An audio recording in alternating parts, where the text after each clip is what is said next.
In this chapter, as you can already see from the title of the slide, we are going to be talking about histology. Again, histo means tissues. Logy, of course, is the study of. So this is going to be the study of tissues. This is going to be our major lecture here on microscopic anatomy.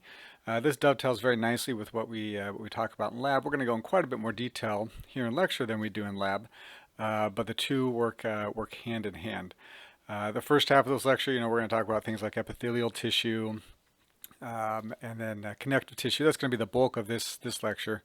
We will mention nervous tissue, and we will talk about muscle tissue as well, but not as in depth because later on we will have a lecture specifically on nervous tissue and a lecture specifically on muscle tissue. So that's just kind of the setup here. We'll start kind of basic and kind of work our way through.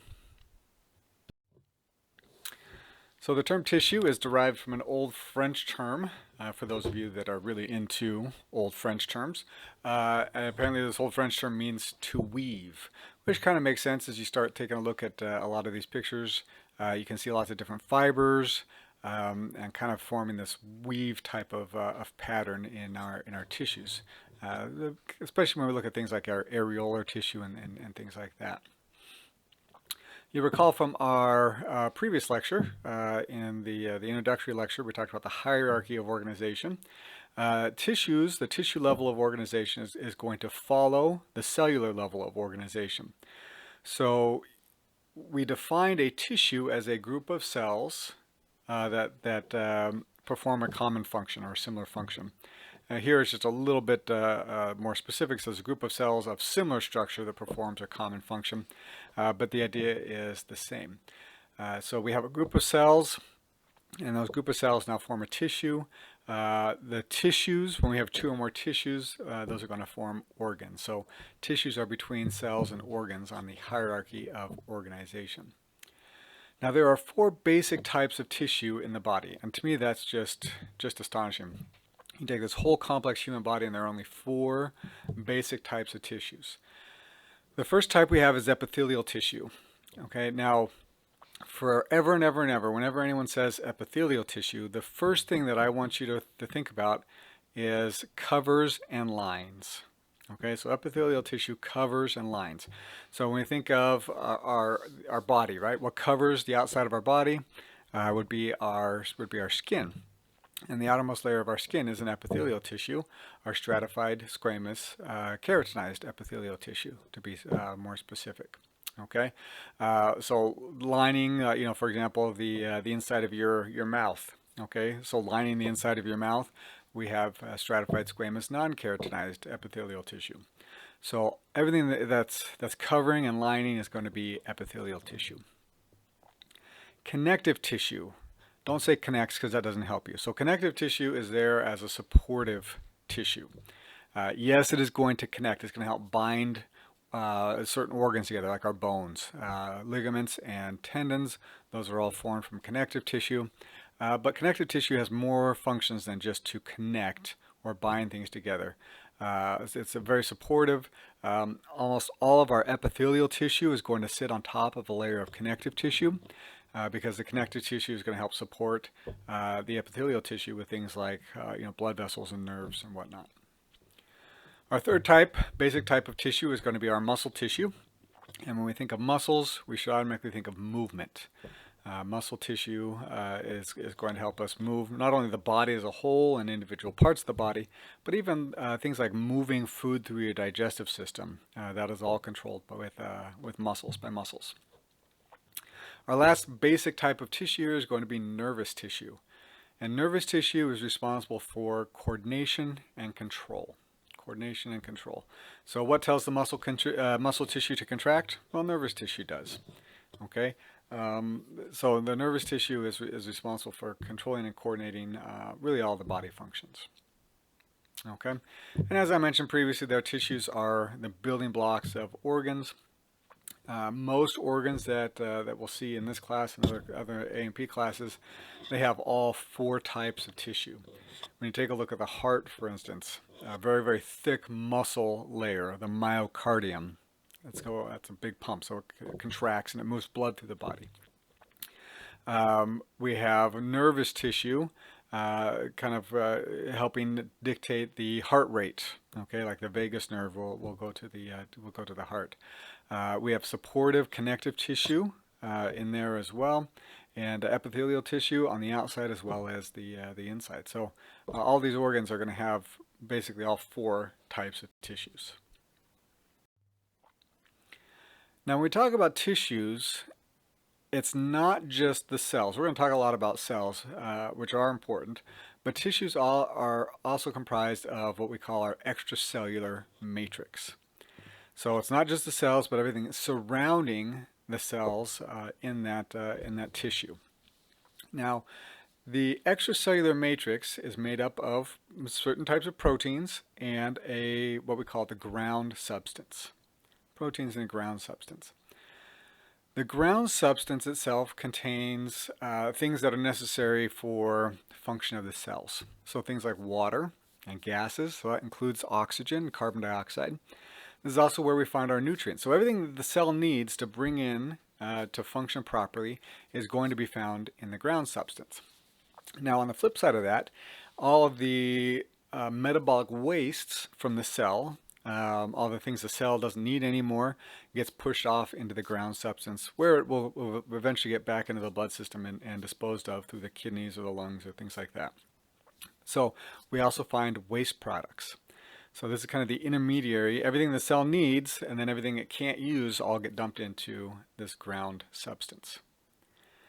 So ground substance has a very gelatin-like texture or feel to it. So it's not only is it helping out with the chemical needs of the cell, but it is also aiding in the structural support of these cells as well. The first type of tissue we're going to talk about is epithelial tissue. Epithelial tissue tends to form sheets of cells. Okay, now recall from just a couple of slides ago, whenever we say epithelial tissue, what should be the first thing that pops into your head? Covers and lines. Covers and lines. So these sheets of cells are going to cover and line body, the body as a whole, the body cavities, the tubes in and out of the body, the organs themselves. Okay. Now, when we look at the kind of the setup here of our epithelial tissue, okay, so we have a sheet of cells. The epithelial tissue has each cell has well, let me start over again here. Each of these cells is going to attach to what we call our basement membrane, this gray line right here. Okay, and that basement membrane is going to help us determine the orientation of the cells. So the outermost layer of the cells, way up here, this would be what we call the apical surface. The apical surface is the surface that's farthest away from the basement membrane. The basilar surface, or basal surface, is the surface that is closest to the basement membrane. Now, usually when we talk about the apical surface is going to be exposed to the lumen of a tube. Like if we look here, this is a lumen of a tube, kind of like a garden hose. Okay, or the apical surface is going to be exposed to the whatever is external to the organ or the body. Okay, so this epithelial tissue is very, very widespread. So you can see right in here these thin layer of cells right here. This is what we call our endothelium. This is the epithelium of the inside of this blood vessel, this artery. Where do we find epithelial tissue? Just talking very general here at the moment. Outer surface of the body, external and internal linings of our organs, and it also lines our body cavities. Now this last point here, make sure you highlight this one. This one's very important. It also forms most of the body's glands. So when we talk about glands later on in this lecture, just remember this, that most of those glands are going to be formed by epithelial tissue. So as I just mentioned, epithelial tissue is going to sit on a basement membrane. So this slide is not normal, but it's got a very dramatic basement membrane, which we can see right here. And we can see these cells are sitting on top of this basement membrane. The basement membrane has several functions here. One, it's going to serve as an anchor for the epithelial tissue. We'll get into it here in just a moment, but epithelial tissue can have multiple layers, which we call stratified epithelial tissue, where not every one of those cells is going to touch the basement membrane. But there is going to be a layer of cells that does touch the basement membrane. So this kind of serves as the anchor. It's also going to serve as a divide. So it's going to separate the epithelial tissue, which we see superiorly here. It's going to separate that epithelial tissue from the underlying connective tissue. So as I mentioned previously as well, almost all of our epithelial tissue sits on a layer of connective tissue. And specifically here, we're looking at areolar connective tissue for a little bit later on in this lecture. Okay, and again, the basilar surface or basal surface is the surface that's closest to the basement membrane. The apical surface is the surface that's farthest away from the basement membrane. So if we look down here, we can see kind of this grayish green line right there. That would be the basement membrane. So this would be the basal surface, and up here would be the apical surface of these two cells. Okay, and this basement membrane is an anchor point for these cells, as well as separating the epithelial tissue from the connective tissue. Now, one of the hallmarks, and this is hugely, hugely important, not just for lecture here, but for lab as well. One of the hallmarks of epithelial tissue is the tightly packed nature of the cells. There is going to be a thin, thin layer of extracellular matrix that does separate these cells, but, and here's the key, you can't see that thin layer of extracellular matrix with our normal light microscopes. Okay, this is zoomed way, way in, and we can see that, you know, the artistic drawing of the extracellular matrix. But here, when we look at the picture, you can't see a gap. These cells are smushed together. This is an extremely important hallmark of epithelial tissue, okay, is the cells are tightly packed together, and you can't see a space between them. Okay, we actually have these little what we call tight junctions, which you can see right here, that actually help interlock these cells. So you can't see the space between the cells, and that's going to be one of the keys. So when you're in lab and you're trying to figure out what on earth you're looking at, is it an epithelial tissue, is it connective tissue?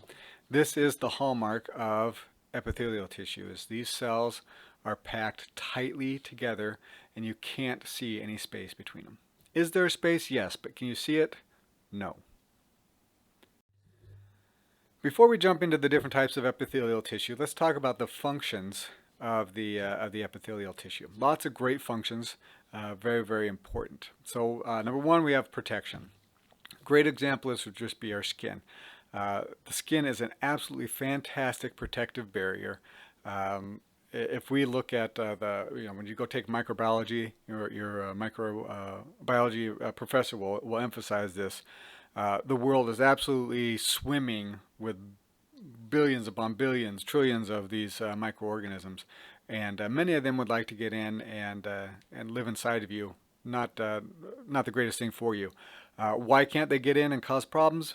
Because our skin is the first line of defense, and it is incredibly effective as a defensive barrier. Not only are we talking about microorganisms, but things like other chemicals, other things like UV light, sunlight. Okay, we all love the sun, and it's good in certain amounts, but too much sun can be very, very damaging. Epithelial tissues also control permeability. And I really can't emphasize this enough. See this, it's red, it's bold, it must be important, because it is. Everything that enters or leaves the body must pass through an epithelial layer. Must pass through. Even breathing air in, oxygen coming in, we need it to live. It has to pass through a layer of epithelial tissue before, actually passes through a couple layers of epithelial tissue before it can get into the blood and before it can go to the cells. The food that we eat, okay, has to be absorbed across the lining of the intestines, so it has to pass through a layer of epithelial tissue. So everything that enters or leaves the body must pass through a layer of epithelial tissue. Okay. Kind of closely associated with that, epithelial tissue is also responsible for absorption. Okay, in the small intestines, we'll talk about it. It's usually simplified, or not simplified, simple columnar epithelial tissue in the small intestines. Next function would be secretion and excretion, and there is a difference between the two. When we talk about secretion, body secretions are fluids that are released that are used by the body. Not even necessarily fluid. Things that are released that are used by the body. A great example of this would be saliva, right? So we have salivary glands in our in our head, and they release saliva into our mouth. And what do we use that saliva for? Well, it's got several functions. It's going to moisten our food, which makes it easier to swallow. It contains digestive enzymes such as amylase to help us start digesting some of the carbohydrates in our food. It also produces some antimicrobial substances so that we start killing microbes that might get in as well. So all that is a secretion. Now we talk about an excretion. An excretion is something that's released by the body that is a waste product. That's no longer needed by the body.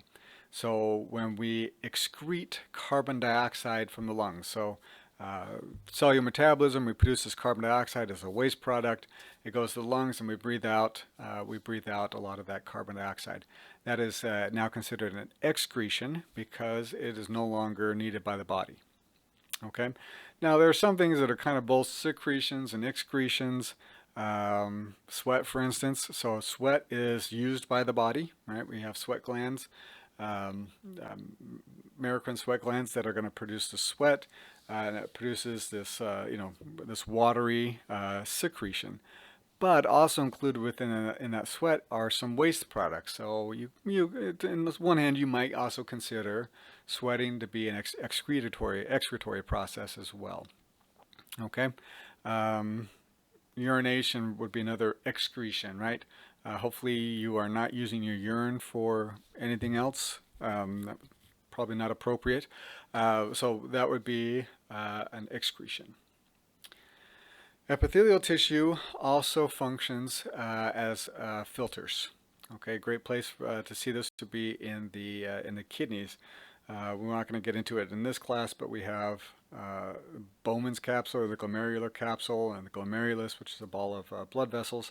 And basically what these layers of epithelial tissue are going to do is they're going to filter out your blood. They're going to get rid of all the waste products that we don't need anymore, while maintaining the red blood cells and other proteins and things like that that we do need to keep. Last function here is going to be sensation. Not super big fan of this one because sensation is usually ascribed specifically to the nervous system. But we've got a lot of nerves in our epithelial tissue, or at least surrounding our epithelial tissue. So we kind of ascribe sensation to the epithelial tissue. But again, I'm not a huge fan of that one just because I think that should be more a nervous system function. But we'll go with it.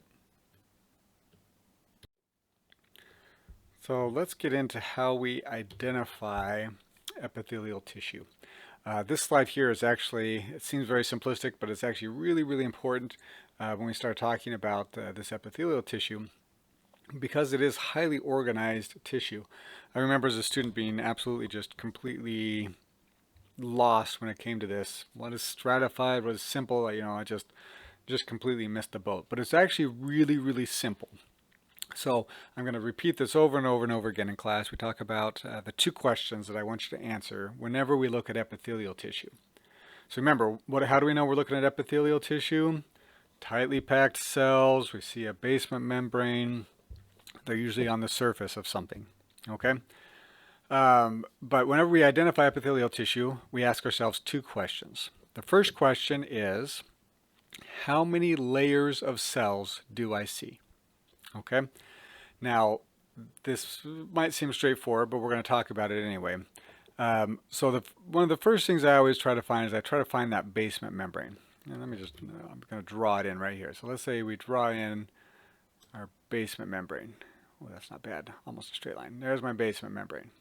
Okay, so now you can see that every one of these cells is touching the basement membrane.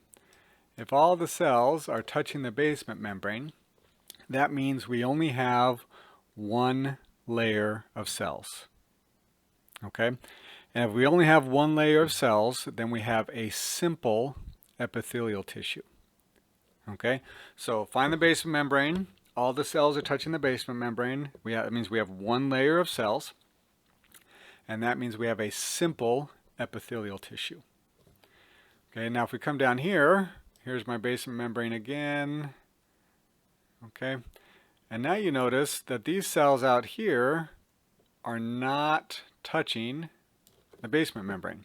Okay, so if we have cells that aren't touching the basement membrane, that means we have more than one layer.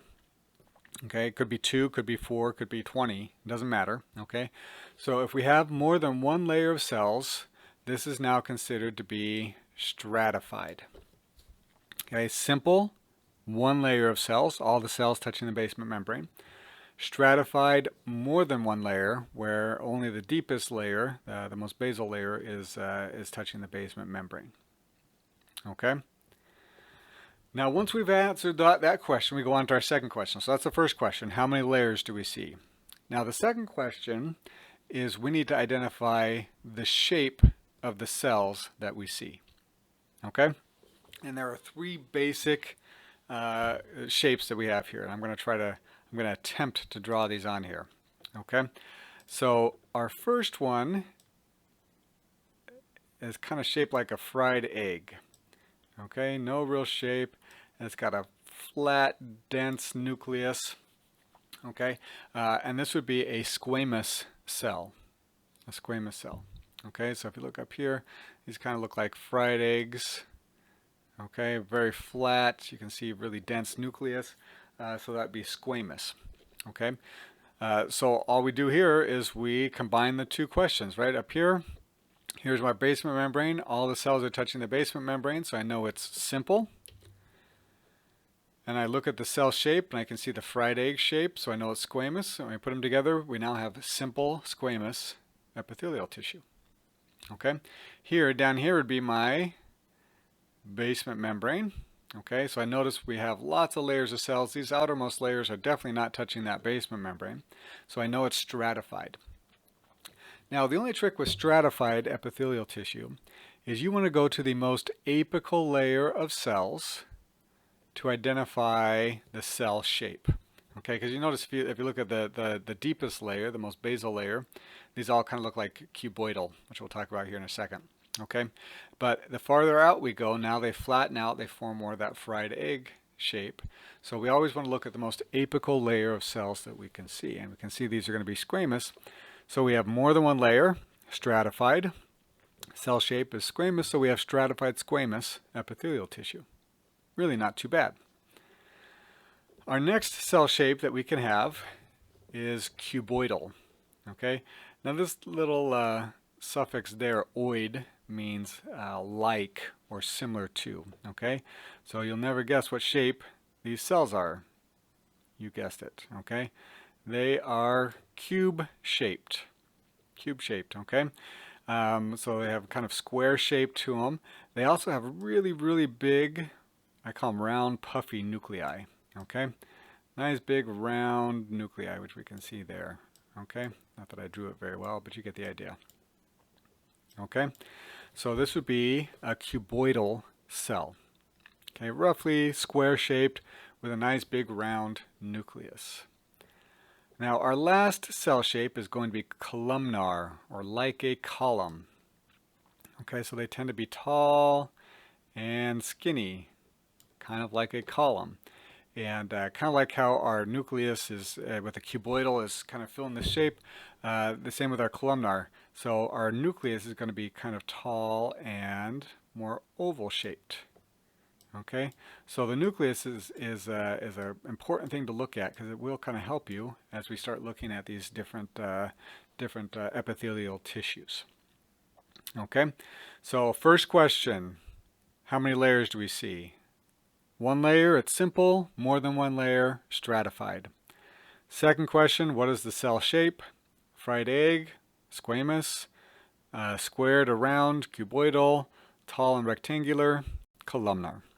Okay, there are going to be a few that don't work with any of this, but we'll talk about those when we get to them. All right, so let's ask ourselves our two questions. All right, so let's look at this one right here. How many cell layers do you see? Okay, so like right here would be the basement membrane. Oh, I drew it too high, but right there would be the basement membrane. And we can definitely see that there is only one layer of cells.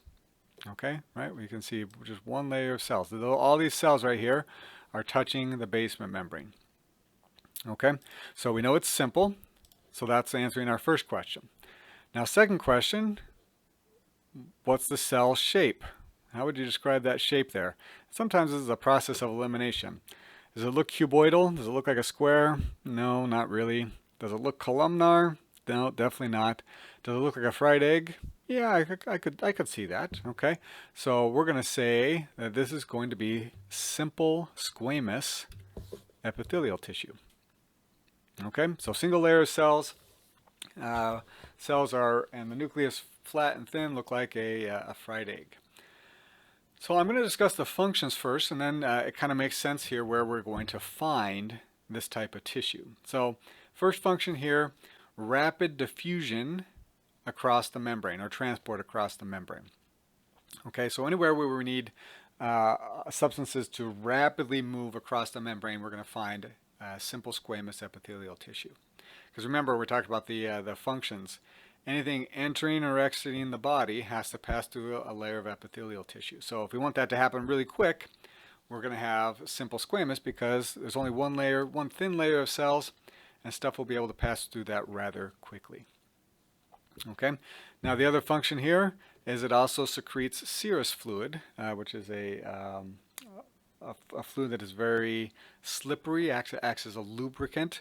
So we're going to need it where we have specifically organs kind of moving around each other. So let's look at where we would find it now, in the alveoli of the lungs. Now in the alveoli of the lungs, that's where we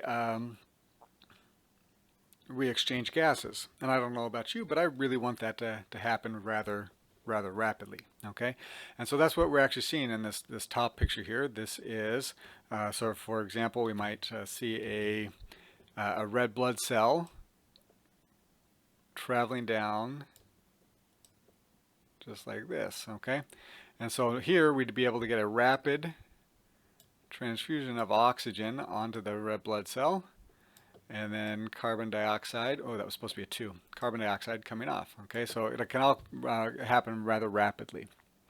Okay, in the glomerulus of the kidneys, again, that's where we filter. I want that to happen really quickly. Inner lining of blood vessels. And then for the serous fluid, our serous membranes, so like the pericardium, which is the membrane that surrounds the heart, the pleural, the pleural membranes and the peritoneum, those are all going to be composed of simple squamous epithelial tissue. All right, so let's walk through it again. You're going to get so tired of me asking you these two questions by the time we're done here. So we can see tightly packed cells. We can see it down here, tightly packed cells. Now this one here, you notice the cells are kind of spread out a little bit more. So this is all going to be connective tissue. But right here we have nice tightly packed cells. We can see our basement membrane, kind of this black line here, right there. That's going to be the basement membrane. Okay, so our first question, which is how many layers of cells do we see? Here's the basement membrane right here as well, coming all the way around. I only see one layer of cells. Okay, all of these cells, they're all touching the basement membrane. Okay, so we know it's a simple epithelial tissue. What's the next question we have to ask? Well, we have to ask the cell shape. What's the shape that we see? And for this one, we want to be really, really careful. We want to look at lots of different cells here. Don't just fixate on one, but look at lots of them. Okay, so if we look up here at the top, we can see these rather square-shaped cells. Notice the nucleus in there is big and round and puffy, and we start seeing that same shape regularly. And the same thing down here. Maybe it's a little bit rounder, which kind of throws you off, but we can definitely see kind of this square shape with a nice big round puffy nucleus. And here's another one. Oh, drawing was terrible there, but square shaped with a big round puffy nucleus. So remember, what one was square shaped with a kind of a big round nucleus? Cuboidal. So if we were asking what type of tissue are we looking at here, the answer would be simple cuboidal epithelial tissue. Okay. Same thing. Let's take a look at where we are the functions of it, and then we can figure out where we might find something like simple cuboidal. Okay. So generically, we're going to say it covers organs to kind of form a protective layer on the outside of these organs.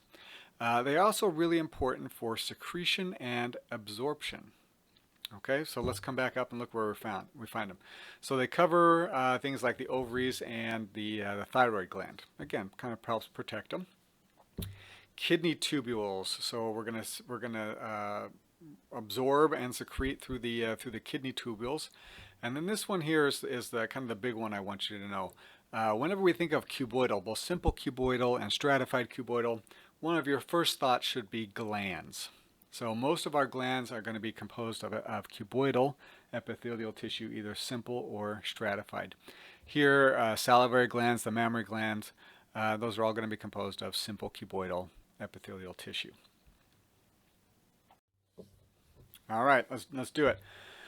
So first question we need to figure out is how many layers we're looking at. Okay. And this one's a little on the, I don't want to say tricky. That's certainly not what I'm trying to go for. But these are actual slides. This is a picture I took out of our own lab. This one I took from the internet, but this one I got from the lab.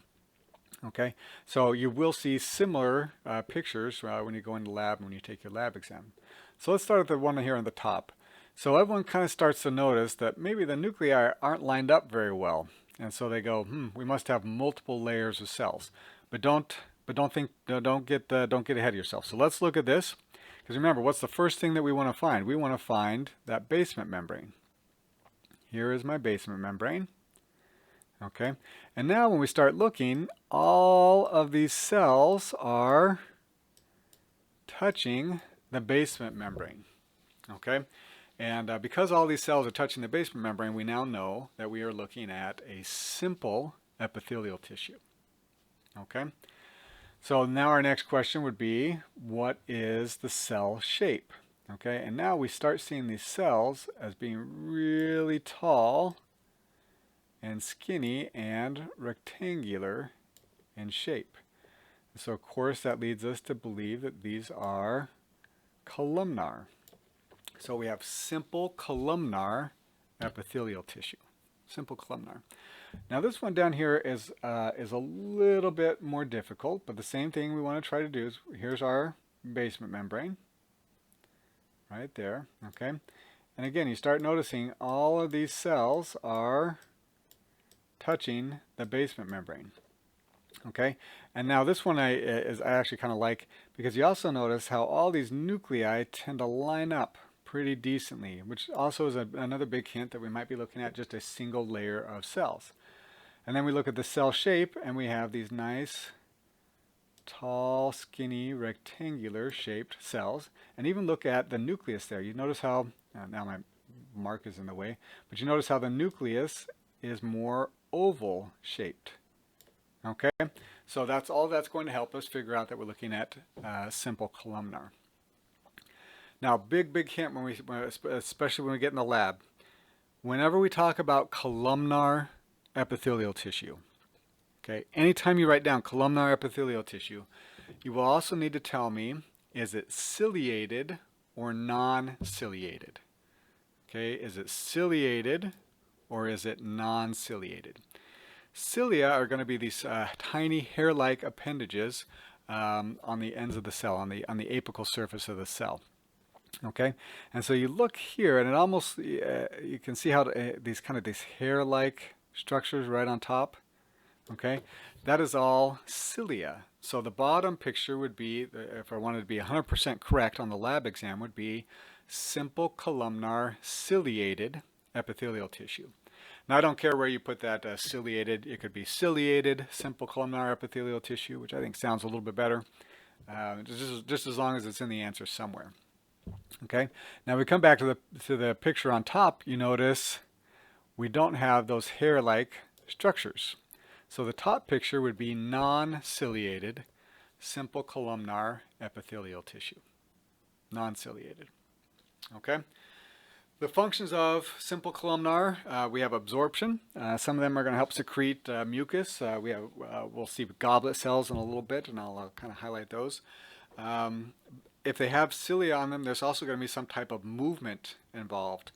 So a great example would be the lining of the uterine tube or the fallopian tube is going to be comprised of simple columnar, ciliated simple columnar epithelial tissue.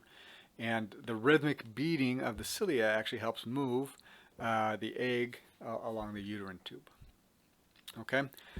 Now the big one I want you to know though is this absorption. Okay? Because one of the real prominent areas that we're going to find this type of epithelial tissue is the inner lining of the stomach and the intestines. Okay, in fact, this picture up top here, this comes from the inner lining of the intestines. So, and that's where we absorb the majority of our nutrients. So it's very, very important that we understand that this is the function and the location of simple columnar epithelial tissue. Now our next epithelial tissue, to be quite honest, is a bit of a mess. This is probably one of the harder ones that you'll run across. And because I kind of emphasize how difficult it is, most students do really, really well with it. So when we look at this, let's walk through our process here. What's our first question? Well, our first question is, how many layers do we see? Okay, so we find the basement membrane, which would be right here. Very nice, clear basement membrane, okay? And then you look, and if you're being honest with yourselves, when you look at this, it looks like there are multiple layers of cells. You've got multiple nuclei that look like they're stacked on top of each other, and here we have the same thing. So here would be the basement membrane, somewhere in there, and you can see it looks like there are multiple layers of cells. And this is, this is the, like I said, it's the tricky one. This is the hard one. What you're actually looking at here is a simple epithelial tissue. Now you recall, simple epithelial tissue just means that all these cells are touching the basement membrane. And you may look at this and you say, well, how does that even work? So I'm going to kind of draw it up here. And what I want you to think about, what I always think about here is kind of like trees, okay? And these are supposed to be my trees, okay? Now, when we look at these trees, all of these trees are at different heights, but not generally speaking, 100% speaking, they are all touching the ground. I've never seen a floating tree in my life. If you have, please let me know, and we'll go check it out and become famous together.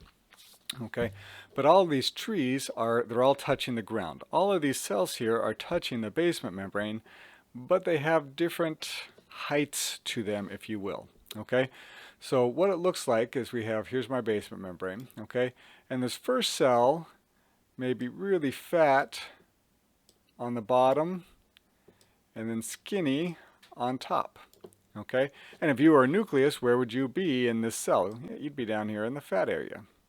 Okay, and then the next cell is going to be fat on top but skinny on bottom. And so where is this nucleus going to be? It's going to be up here. Okay, and then we just kind of keep alternating, and now it looks like we are stratified, but in reality each one of these cells is touching the basement membrane. Okay, so the name of this epithelial tissue is pseudostratified. Okay, pseudo here means false or fake. Okay, so this is a false stratification. A false stratification. Okay, now that we kind of know that, we can start looking at the cell shape, and we start noticing that these cells tend to be very long and more rectangular in shape, or columnar. Okay? Now remember on the previous slide what I just said. Anytime that we say columnar, we need to specify if it is ciliated or non-ciliated. And so we come and we look at the apical surface of the cell, and we can definitely see up top here a lot of these hair-like extensions that are cilia. So in lab, if you were to write this and you wanted a 100% correct answer, it would be ciliated, pseudostratified, columnar epithelial tissue. Okay? Now there are a couple other features here that we are looking for. So we can see these kind of white blobs in the middle. Okay, these are actual different type of cell known as goblet cells. And goblet cells secrete mucus. They secrete mucus. And give me just a minute here, and we'll talk about why that mucus is so important when we look at the function and location of this type of epithelial tissue. I know it's not extremely helpful, but most of the time I know I'm looking at ciliated pseudostratified columnar epithelial tissue. When I look through the microscope, and my first thought is, man, what a mess. Right? Doesn't this down here, this bottom one, doesn't this just look messy? Like all the other ones are so nice and neat and pretty, and this one just looks like, ugh, I gotta figure this out. So one of those things to kind of be aware of. If you think it looks messy, it's probably ciliated pseudostratified columnar epithelial tissue. We'll look at stratified squamous here in just a moment, and there might be some similarities, but you won't mess it up too much because you can just see big nucleus, big long cells.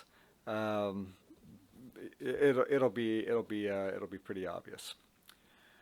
So functions. So it secretes mucus, and we have this the cilia on top, which is actually going to help move the mucus. So big one I want you to know here is this a type of epithelial tissue is found lining the respiratory tract. Okay, and again, very important function here. So we have mucus lining things like our trachea and the bronchi, and these cilia. So as we are breathing in, we are constantly breathing in just lots and lots of gunk. I remember as a kid, you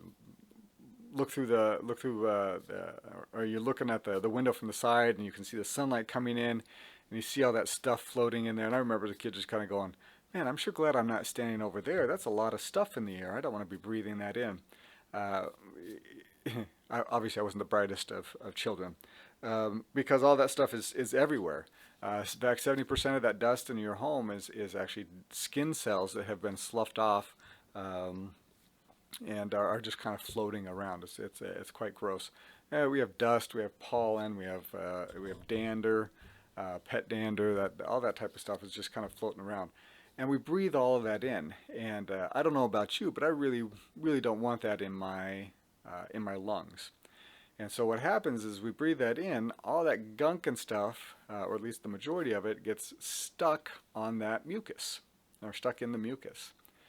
And then the cilia move the mucus up and out so that it can be destroyed or taken care of other ways. This is known as the mucociliary escalator, which is just a really fun word to say, or a fun phrase to say, mucociliary escalator. And so this is very important in helping to keep contaminants out of your lungs. I'm going to get on my high horse here for just a second and talk about smoking, because smoking does a lot of damage to this specific tissue in the body. Nicotine is known to paralyze the cilia, and just the smoke itself can damage these cells that line the respiratory tract. And then there's lots of other stuff in cigarettes, specifically like tar. And the tar can actually get caught up in all this hairy cilia here, and cause it to not function anymore either. And so now I want you to think about this. So this specific tissues, they're designed to keep gunk out of our lungs, And now with by smoking, we actually predispose our lungs to get all these contaminants in there. Uh, you know, in addition to just the smoke itself from the cigarette, now we can get other stuff in there, and we won't be able to deal with it very much or very well. So when we look at, when I think of smokers, one of the first things I think about is the smoking hack or cough. So individuals that smoke, they, like first thing in the morning they wake up, they sit on the side of the bed and they just cough and cough and cough and cough. And what comes up is not pretty in the slightest. Uh, why do we get this? Why do we get the smoker's cough? Well, because this mucociliary escalator is no longer functioning, and the only way that they can clear their lungs is by coughing. And so as all this stuff starts to accumulate, they cough more and more and more to try to get it out of the lungs so that their lungs can function properly. Smoking cigarettes is really, it's really not good. Smoking, I shouldn't just single out cigarettes, but smoking is really not good. And they're finding out more and more vaping is not good either. So it's not one of those things that you want to, I'll stop smoking and I'll start vaping. There's going to be some lasting damage there as well. I guarantee as the years pass, we'll find out that vaping is not great either. And it was amazing to me as I was in school taking all my pathology classes and all my clinical classes. Smoking is a factor in many, many, many diseases, most of them very serious. I mean, it got to the point where we kind of making a joke like, oh, our patient sprained their ankle. Well, they must have been smoking.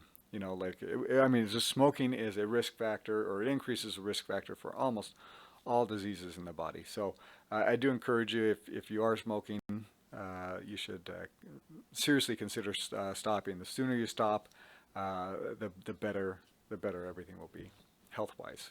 I can't say emotionally or relationship-wise, maybe, but health-wise, stopping smoking is extremely important. All right. Well, now we're looking at a different type of epithelial tissue. So let's go through our process here and see what's going on. So our first question that we always want to ask ourselves is how many layers? Okay, so we want to find that basement membrane. Now the basement membrane isn't real distinct here, but we definitely have a distinct difference between our epithelial tissue on top here and our connective tissue down low. And so we're going to kind of hallucinate that there's a basement membrane right here. Oh, not there. That got all wonky. There we go. Okay. So there's our basement membrane. And now we want to ask ourselves, are all of these cells touching the basement membrane? And the answer to that is no way. Okay, so we have this deepest layer of cells here, and then we have cells way out here. There's no way those cells are touching the basement membrane. So we now have more than one layer of cells, which means we're no longer talking about a simple epithelium. We're now talking about a stratified epithelium. Stratified. And go back a few slides and you can re-listen to this, but when we talk about stratified epithelial tissue, when we try to identify the answer to our second question, what's the cell shape, we don't want to look at the deepest layer of cells. We actually want to start looking at the most superficial layer of cells. Okay? And how would you describe the cell shape for like that cell right there, or this cell right here? Is it cuboidal? Is it columnar? No, definitely not. Those look more like fried eggs. Okay, and of course the fried egg shape is going to be squamous. So this is going to be stratified squamous epithelial tissue.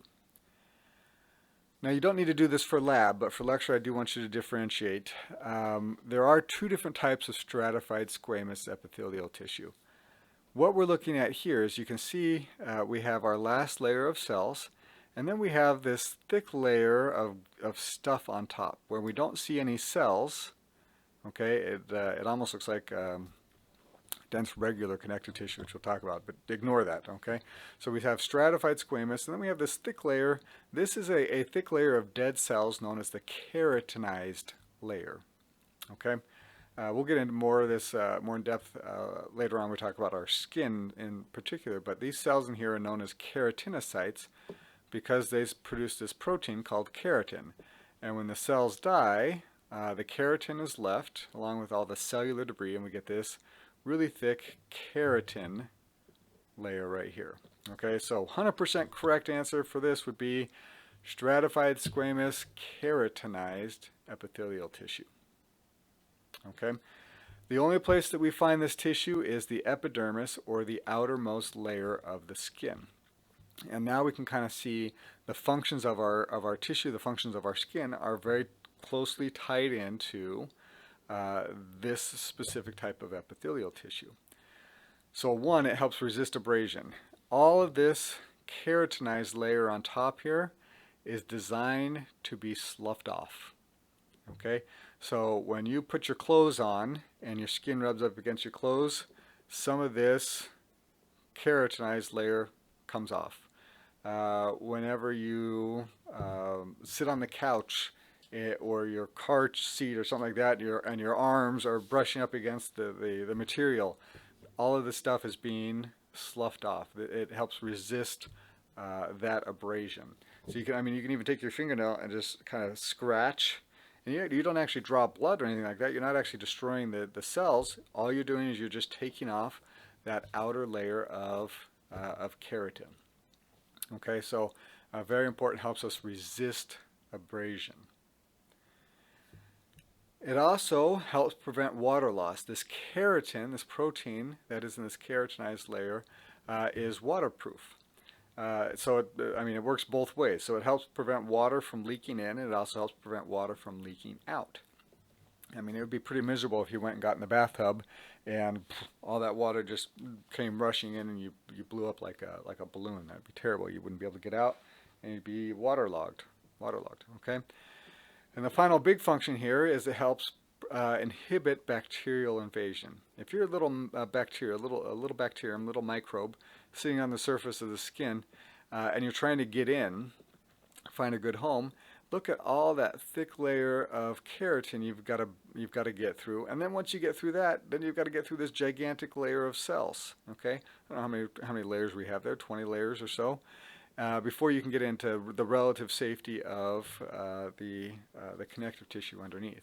Okay, so does a wonderful, wonderful job of keeping bacteria out of the body. I really like talking about that when I teach the microbiology classes. So whenever we lose the integrity of the epidermis, this is when we start having problems like bacterial infections. Okay, so you're cutting your bagel, your knife slips, and you cut through the epidermis. Now all those microorganisms, we've lost that barrier protection. Those microorganisms can get right in, and they can start cause an infection down in the inside of the dermal layer. Now, when we look at things like burn victims, so let's say somebody survives a fire, but they've got a lot of third-degree burns. They still are at a high risk of mortality, of death, for these two reasons right here. Okay, so we lose a big chunk of the skin. Bacteria and other microorganisms have a real easy time to get in now, and they can cause pretty severe infections. But it's also very difficult to keep them hydrated. They're constantly losing fluid because they've lost that waterproof layer, their epidermis, that's holding all that fluid in. Okay, so that is going to be stratified squamous keratinized. Now, as we compare this with the stratified squamous non-keratinized on the next slide, just because of the way this works, I can't flip back and forth, but you certainly can. So make sure you're looking back and forth between this slide and the next slide, so that you can appreciate the difference between the keratinized and non-keratinized epithelial tissue. So I already told you what this one was going to be, but let's work through our process here. Okay. So first question: how many cell layers? So here's my basement membrane, right here. Oh, that's nice. Here again, not super distinct, but we can see a very nice clean line between these cells, the apical cells, and the deeper cells, the connective tissue. Okay. So we can see the basement membrane. Are these cells out here, are they touching the basement membrane? Are these cells up here, are they touching the basement membrane? No, they're not. So we know that this is going to be a stratified epithelial tissue. Okay, so now that we know that it's stratified, we want to find the most apical layer of cells. So we go farthest away from our basement membrane. And how are we going to describe these cells way out here? Well, they're not cuboidal. No, they're not columnar. So what's our last option here? Squamous. So this is going to be stratified squamous. But now when we look on top, you notice we don't have that dead layer. It's all just clear. Okay, you notice we don't have that dead layer like we saw on the previous slide. Like I said, I can't flip back without completely messing up my my presentation here. So go ahead and look back if you need to. But you can see you can't see that that thick layer of keratin. Okay, so this is going to be stratified squamous, non-keratinized epithelial tissue. Okay, it serves many of the same functions of our stratified squamous keratinized. We're just going to find them in different locations. So these tend to be in places where we have a lot of friction, because again, it's going to resist abrasion. We can still flake off these outermost layer of cells. Secretion, they are going to secrete some fluid as well as inhibiting bacterial invasion.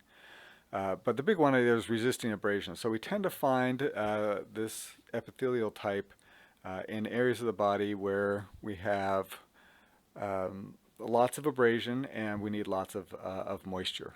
Okay, so we find it in places like the oral cavity. So the inside of your mouth should be relatively moist, and but there is quite a bit of abrasion there. Every time you put food in your mouth, as that food moves around inside of your mouth, it's rubbing against your cheeks and things like that, and that is quite abrasive actually. Okay, and so we need this stratified squamous so that we can flake off these outermost cells. I know it's really kind of gross when you pause to think about what I just said. That as you are eating your food, you are eating a lot of your skin cells, or not your skin cells, but your oral cavity, the lining of your oral cavity, which is really kind of gross. Other areas where we need moisture and there's a lot of abrasion would be like the anal canal and the vagina. So that's where we're going to most commonly find stratified squamous, non-keratinized epithelial tissue. All right, let's walk through it. What are our two questions? First question, how many cell layers do we see? Okay, so we find the basement membrane. It's going to be all around here. Okay, and now we can see we definitely have cells stacked on top of each other. Okay, we can see that right there.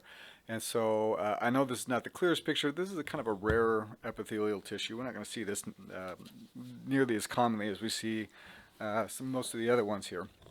Okay, but you can see we have multiple layers of cells. Now, when I say multiple layers, remember that just means more than one. Okay, so this one only happens to have two, so it's not a lot, but there is more than one layer. So this is a stratified epithelial tissue. Okay, so now we need to ask the second question: what's the cell shape? And again, really hard to see in this picture, and this is one of the better pictures I could find of it. See, it's really hard to see the actual cell boundary, but we can see it right there. Okay, there's our cell boundary. And you can see from my drawing there, it has a very cuboid shape, a cube-like shape. And if you start paying attention, look at the nuclei. You see how the nuclei are very big and they tend to be very round. Okay, so what type of epithelium are we looking at here? We are looking at stratified cuboidal. Stratified cuboidal. Okay, now you'll recall when we talked about simple cuboidal, one of the big things I wanted you to remember there was that cuboidal epithelial tissue is found in a lot of glands. Okay, so sweat glands, stratified cuboidal, ovaries, and the seminiferous tubules. Okay, and so in the seminiferous tubules, they're going to help with sperm production. And in the ovaries and the sweat glands, they're going to help with obviously the secretion of sweat and other hormones. Okay, so That's kind of those are kind of big ones. Like we want to remember glands and cuboidal. All right, I don't want you to guess on this one. Stratified columnar. Stratified columnar should not be your first thought when it comes to epithelial tissue. Okay, they are very, very rare. It's a very, very rare tissue. One of the only places that we're going to find it is the conjunctiva of the eye, which is the kind of the inner lining of your eyelid. I mean, if we looked at it, we could certainly figure this out. Right, here's our basement membrane on top. We can definitely see we have two layers of cells. Okay, not all cells are touching the basement membrane.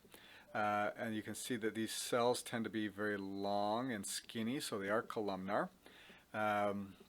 So stratified columnar makes perfect sense. You can also see these are all goblet cells, right? And remember, goblet cells are going to be unique to columnar epithelial tissue.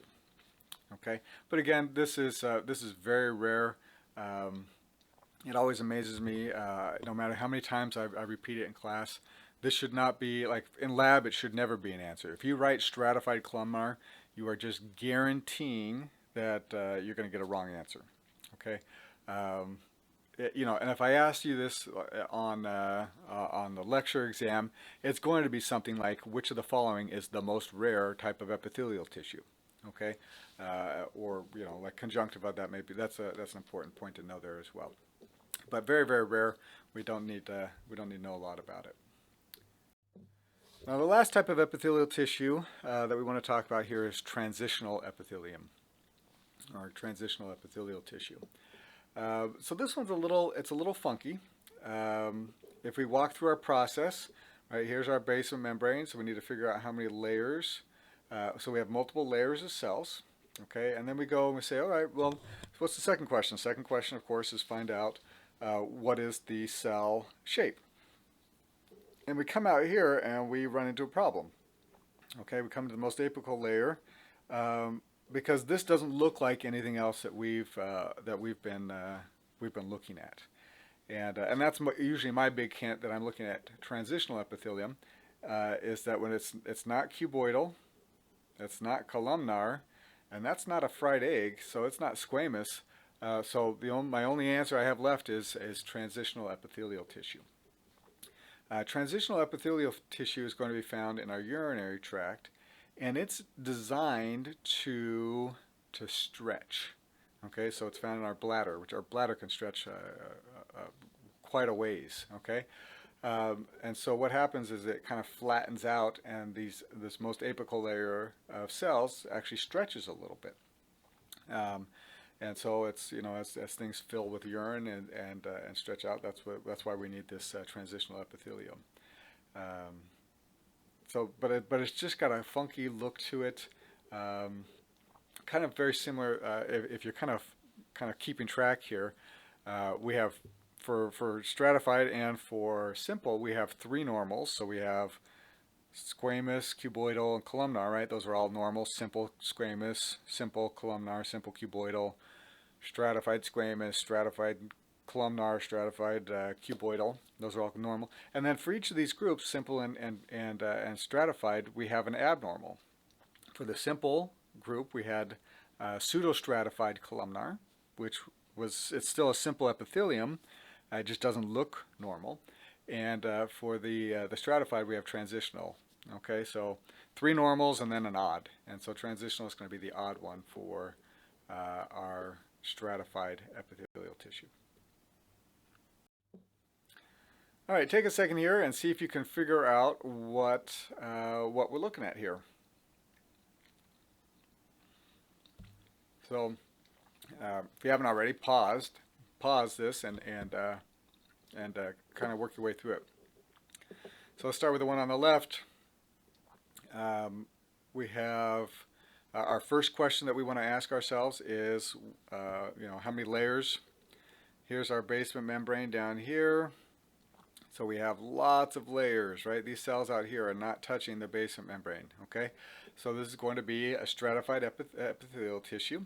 With stratified epithelial tissues, when it come way out here, we can still see cells out here. And how are we going to describe these cells?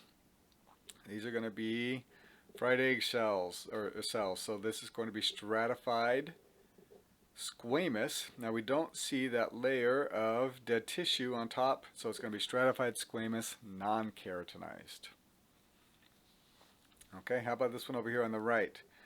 Here is our basement membrane. Good. And now we need to kind of look. Do we see cells stacked on cells? And everyone always likes to focus right here, okay? Where if we look on either side of it, we can definitely see this is just one layer of cells. This, you can see there's a little bit of a bend, which is kind of throwing things off a bit.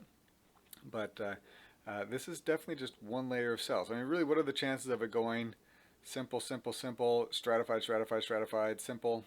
No, that's not the way it works. Okay, so remember, we want to take the biggest picture possible. Look at as much as possible before we focus in on the fine details. So this is a simple epithelial tissue. We look at the cell shape. That's our second question. Tall, skinny cells. So this is going to be simple columnar epithelial tissue. Now there's some argument here, and I can see both sides of this argument. Like if we're looking right in this area here and big chunks of it, it doesn't look like it's ciliated, but we can see some stuff coming out on the top here. I personally say this is not ciliated, but I understand the argument. I understand the reason why some students would say, oh, it is ciliated. But for me, this is non-ciliated, simple columnar epithelial tissue.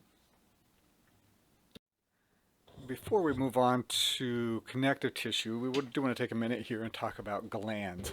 You recall from previous discussions here that most glands are going to be formed from cuboidal epithelial tissue, so that's kind of why we're going to be talking about it. We're going to spend most of our time talking about exocrine glands, but we do also want to mention endocrine glands at this point.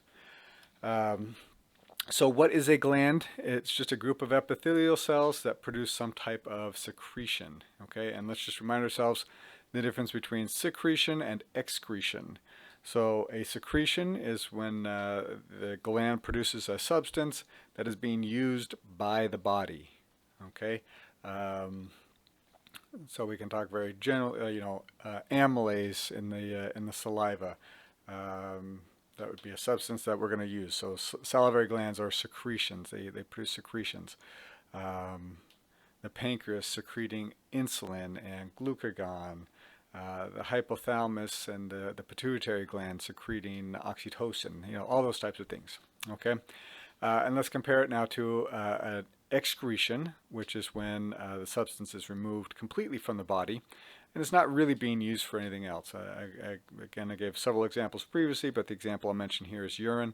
Again, hopefully none of you are using your urine for anything else. Hopefully that just goes away in the toilet. Okay, again, hopefully a toilet. But that's what an excretion is. So glands produce secretions. These are things that are being used by the body. Composed primarily of cuboidal epithelial tissue, and then we're going to have connective tissue that's going to support the glandular tissue. We'll get into that a little bit more here in a moment. We have two basic types of glands. We have endocrine glands and we have exocrine glands. An endocrine gland is a gland that does not retain an opening on the surface of the epithelium. So if we look here at this picture, okay, here would be an exocrine gland and here would be an endocrine gland. So you can see the endocrine gland, all the glandular cells, there is no duct. Okay, so it is ductless. Okay, so it secretes its secretion directly into the bloodstream, and then from the bloodstream it travels throughout the body. Kind of the way of thinking this is the target organ, whatever that secretion is, the target cells, the target organ is usually far away from the gland itself because it gets put into the blood and the blood takes it far away to the target organ. When we compare that to an exocrine gland is one that has a duct, okay, that opens up, and so the secretion is going to be deposited directly on the surface of wherever this duct is. If this is a sweat gland, then it opens up directly onto the surface of the skin. If this is, for example, pancreas, then it would open up into the duodenum. So it opens up directly onto the surface of the organ or into the lumen of the organ, so the lumen of the duodenum, the opening of the duodenum. Okay. Um, Now, the difference between these glands is not always as easy to tell. It's not as distinct as we'd like it to be in many cases, and in fact, many glands have both endocrine and exocrine functions. Great example would be the pancreas.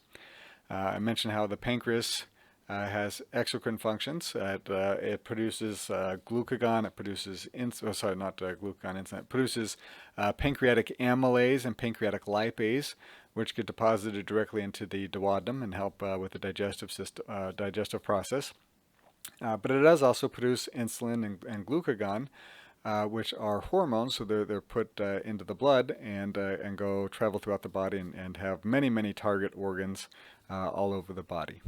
Okay, so the pancreas is one of those that's actually got both functions. As I said, we're gonna talk more about exocrine glands here. So they have ducts, and they open up directly onto the surface of the organ or the lumen, a lumen, and they're going to be classified a couple of ways. One, they're going to be classified according to their structure. They're going to be classified in how they produce their secretion, and they will also be classified based on what they secrete. So lots of different ways of classifying these exocrine glands. Let's look first at the types of secretion. Pretty easy here. We have serous glands. They produce serous fluid, which is a watery, enzyme-filled solution. A great example here would be the parotid gland. Mucus glands, unsurprisingly, these are going to help with the formation of mucus. They actually secrete a substance called mucin. And when mucin mixes with water, that's where we get the actual mucus. Mucin and water equals mucus. A good example here would be the sublingual gland. And the last type of secretion we have is going to be a mixture of the two. We get both serous and mucin being produced by a single gland.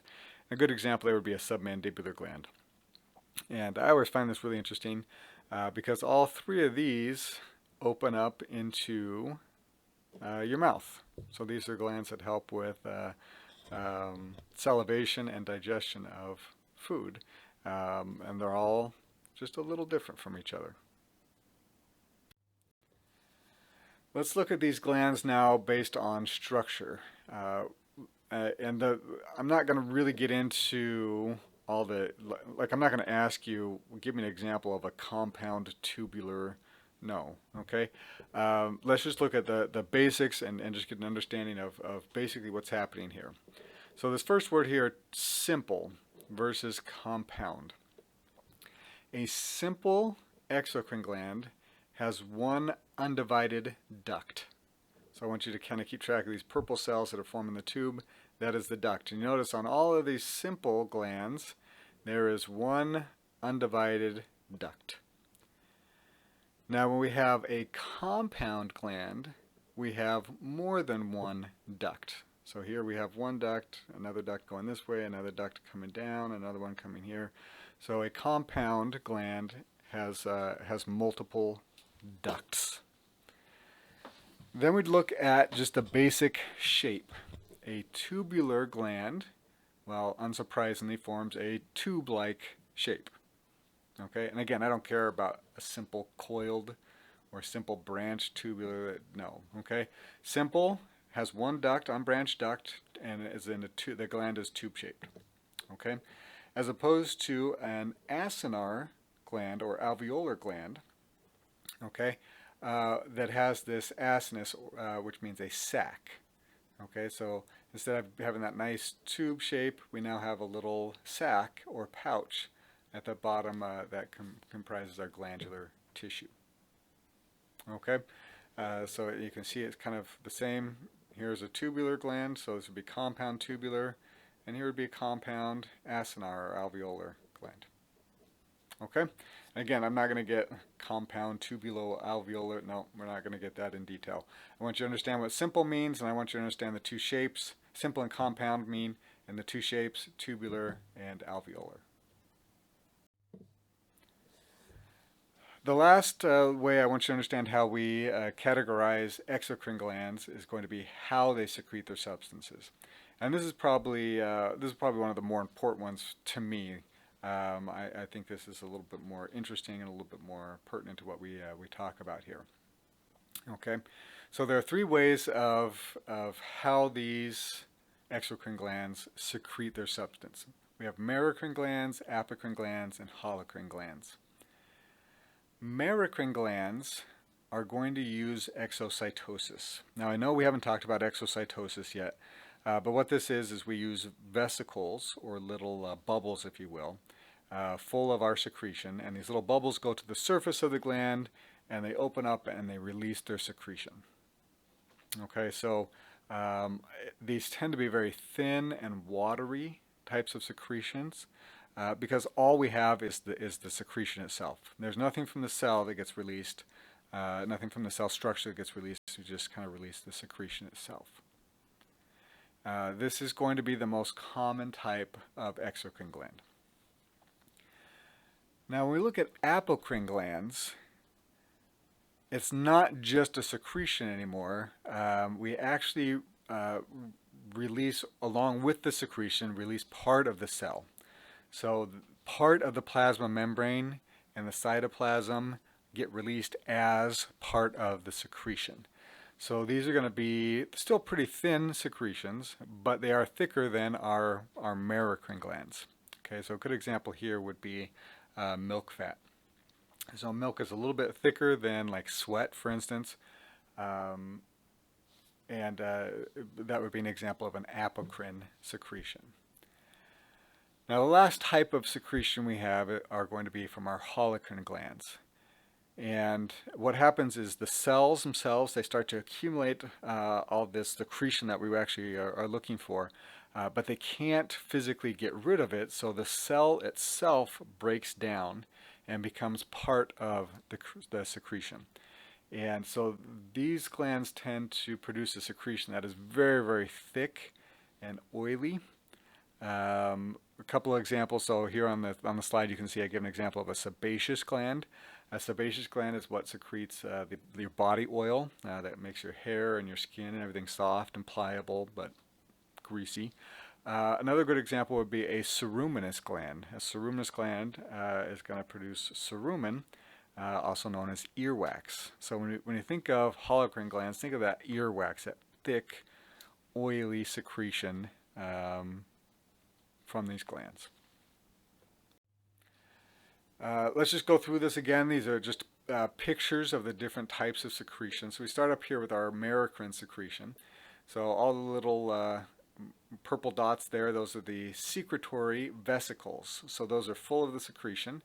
The secretory vesicles, they just migrate to the surface and then they open up and they release their secretion. So you can see how there's really not much to the secretion, which is why it's thin and watery. The apocrine secretion, now we have our secretion, which is the kind of the white circles in there, and now part of the cell actually pinches off and becomes part of the secretion. So it's going to be thicker than our merocrine secretion, but not as thick as our holocrine secretion. Okay. And I really don't like this picture of the holocrine. I do like the other two pictures, which is why I keep this here. But what happens is these cells are constantly dividing. Again, the white circles in there, those are going to be the secretion. And these cells, as they get pushed further from the basal layer, or the deepest layer, they start to die off and they start to break open. And so the whole cell breaks down, and it releases all of the cellular structures as well as the secretion. So these tend to be much, much thicker because it's not just secretion like we have up here with our merocrine glands, but it's the secretion plus all the cellular debris. So let's look at a case study here with our our epithelial tissue. So we're going to go back to that SOAP note. So here's our S. We have our subjective. We have a 55-year-old white male that complains of heartburn of 10 years duration. His heartburn seems to be getting more frequent with a longer duration, and he's also experiencing more episodes of dysphagia. Dys, that prefix means bad or painful, and phagia means swallowing. So he's getting more and more heartburn, and it hurts to swallow. So we're good doctors, so we do an endoscopic exam. And here's what the esophagus should look like, a normal esophagus. And here's what our patient's esophagus looks like. Hopefully you can see that there's some problems going on here. So he's got something going on with his esophagus there. When we look at the normal histology of an esophagus, let's walk through it. What type of epithelial tissue do you think we see here? Okay, because you can see all these cells packed tightly together. Here's the lumen of the esophagus. Here we have the lamina propria would be our connective tissue. We've got some muscle layers. Okay, so but let's focus on this epithelial tissue. What type of epithelial tissue do we see? So first question, of course, is how many layers? We find our basement membrane, which is going to be this dark purple line. And look, they did it in green there, okay? And then we can definitely see that these cells out here are not touching the basement membrane. So we know this is a stratified epithelial tissue. Then we need to go and answer our second question, which is, what is the cell shape? So we go to the most apical layer of cells, and I know it's hard to see, this is kind of zoomed out, but these are going to be flat, fried egg shape. So we know this is going to be stratified squamous. Now we need to figure out, do we see that dead layer of keratin on top? No, we don't. So this is going to be stratified squamous, non-keratinized. This is what a normal histological slide from our esophagus should look like. A stratified squamous, non-keratinized. We took a picture, we took a biopsy from our patient, and this is what his cells look like. Okay, now if we walk through the same process here, okay, let's find out what epithelial tissue, right? We see cells packed tightly together. Here's our basement membrane. Now we start to see that this really isn't stratified anything. I mean, if you're being honest with yourself, you're going to say that this is simple epithelial tissue. I see one layer of cells.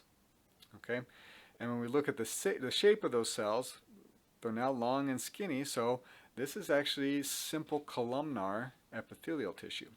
So he's supposed to have stratified squamous non-keratinized, but instead he's got simple columnar epithelial tissue, non-ciliated, I should be more specific, non-ciliated. And you can see all these little white circles here. Those, my guess is those are goblet cells. So he's producing quite a bit of mucus in there as well. Okay, so he now has a change in the epithelial tissue of his esophagus. So my assessment here, based on the patient's signs and symptoms, based on his biopsy and his endoscopic results, I'm going to diagnose him with Barrett esophagus. We'll talk about that here in just a second. And the plan, we're going to start the patient on proton pump inhibitors, and we'll reassess in 6 months and see how he's doing. We're going to want another endoscopy in about a year. Okay, so what is Barrett esophagus? Barrett esophagus is a metaplasia. Okay, this suffix here, plasia means development or formation, and meta means change. So it's a change in the development of the epithelial tissue. So here would be our, and sorry I had to take a picture from a book I have, but here is our stratified squamous epithelial tissue. This is our normal. Now with the constant acid reflux in the esophagus, the acid actually starts to cause damage to these cells. This is known as esophagitis. Okay, as that esophagitis continues, I mean, remember this guy's had this acid reflux for 10 years now. Okay, As this continues, it actually causes a change in the epithelial tissue. So instead of having that stratified squamous, we now have simple columnar epithelial tissue. Okay, and that initial change is known as Barrett esophagus. If this Barrett esophagus continues, then the whole, you can see here in Barrett esophagus, we still have some areas that are considered normal. Okay, so we still have some stratified squamous. When we are in complete dysplasia, it's now we don't have that area of normal epithelial tissue. Now, this metaplasia it leads to a 30 to 40% or 30 to 40 time increase in the possibility of forming an adenocarcinoma. That ending "oma" means tumor, so this is a carcinoma, adenocarcinoma. This is a epithelial tissue tumor. Okay, so here on the end, we now have complete abnormal cell growth, and we have a tumor growth. Okay, now these adenocarcinomas they're fairly common, but they're nothing to scoff at. Has a 5-year survival rate of only less than 20%. What that means is this 5-year survival rate. This is we'll use this several times in this class. If 100 people get diagnosed on the same day, how many people are alive after 5 years? And in this case, if it's not caught early enough, after 5 years, less than 20 people are still alive of our original 100. If we catch this early enough, we can improve that 5-year survival rate to 80%. That means after 5 years, 80 of the 100 that were originally diagnosed are still alive. And so that's why you're going to see, we're going to reassess this in 6 months. Proton pump inhibitors, we want to make sure that we're not getting the stomach acid up in the esophagus anymore. And we're going to do an endoscopy next year to make sure that things are improving and not going the other direction. Okay, so yeah, that's heartburn. Everyone, you look at commercials for it, like, oh, just I eat pizza and I get heartburn. It's no big deal. No, it's kind of a big deal. This is one of those things you can't let slide. You need to make sure that that it's taken care of, and that you are being mindful of it, because there are some significant long-term consequences to things like heartburn. I know you thought we were never going to get there, but we've actually finished now with our epithelial tissue, and we're moving on to the next big part of this this lecture here, which is going to be the connective tissue. So, like I said previously, when we talk about muscle tissue, we're going to talk about muscle tissue later in quite a bit more depth. Nervous tissue, we're going to talk about nervous tissue in quite a bit more depth. Even here with the connective tissue, like bone tissue, we're going to go over bone very, very quickly, because we're going to talk about bone in more depth later. Okay, so but connective tissue is another big one. And remember, when we think of connective tissue, we want to think of supporting tissue. Okay, so what connective tissue does is it maintains body form, it binds the body together, holds it together, and it supports. It's supporting the epithelial tissue, supporting the muscle tissue, supporting the nervous tissue. Okay? Now, unlike, for example, our epithelial tissue, where we just talked about the cells. Remember, I talked about how those cells were packed in nice and tight. When it comes to connective tissue, when we talk about muscle tissue, we're going to talk about the muscle cells, the muscle fibers. Nervous tissue, we're going to talk all about these neurons, which are the cells, the major cells. Okay? When we talk about connective tissue, yes, we are talking about cells, but to a large degree, we are going to be talking about the extracellular matrix. There's going to be a lot of matrix. There's going to be a lot of space between the cells with a few cells. Okay, so epithelial tissue, when I said what's the hallmark? Tight cells, you couldn't even see a space between them. What's the hallmark of connective tissue? Lots of space between the cells. And I'll show you several picture examples here in a few minutes. Okay, but that's going to be kind of the hallmark, is you're going to see space, you're going to see fibers, you're going to see, and when I say space, I certainly don't mean empty space. There's no, what I want you to kind of think about is there's no such thing as empty space in the body. There's always something there. There's fluid, there's proteins, there's fibers, there's always something in there. But you're going to see space between the cells. The cells aren't going to be packed in nice and tight next to each other.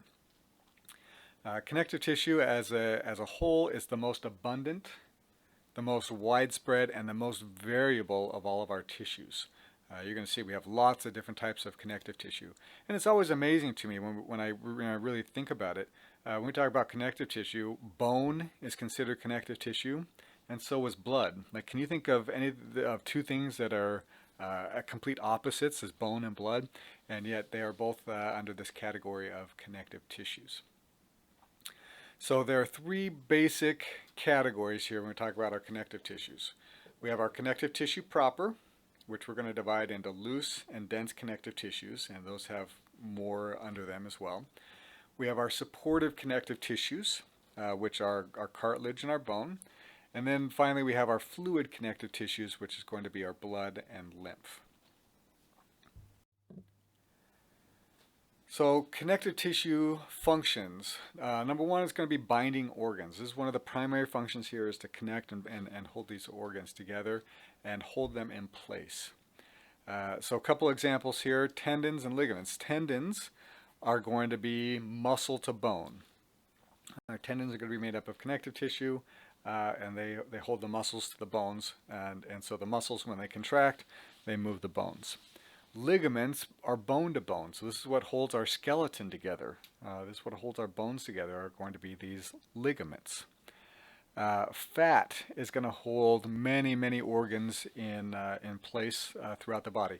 It's one of the surprising things, if you ever get a chance to dissect, is just how much fat there is throughout the body, and especially in the abdomen. It's kind of surprising. I remember the first time I opened up the abdomen, I was expecting it to, like one of those snakes in a can, like the intestines just to spring out and everything to be just beautiful like it was in all the pictures. And no, guess what you see as soon as you open up the abdomen? Fat. And you take some fat out, and guess what there is? More fat. I mean, there's just fat all over the place. And it's not only is it going to help bind and hold these organs in place, it's got other functions like heat production and storage as well. We'll get to those in a moment. Next function here would be support. So connective tissue, the skeleton, supports the whole body. Okay, the skeleton, not just the bones, but the cartilage in there as well. There's some cartilage that acts like bones. For example, in our vocal cords, we don't have bones in there, but we do have cartilages that are going to move and support those structures. Protection. Our bones produce all of our sorry, that's immunity. Sorry, kind of combine the two. Let me just combine it for a second here. Protection and immunity. Our bones produce all of our blood cells, and that includes our white blood cells and our lymphocytes and things like that that are important for our immune system to function.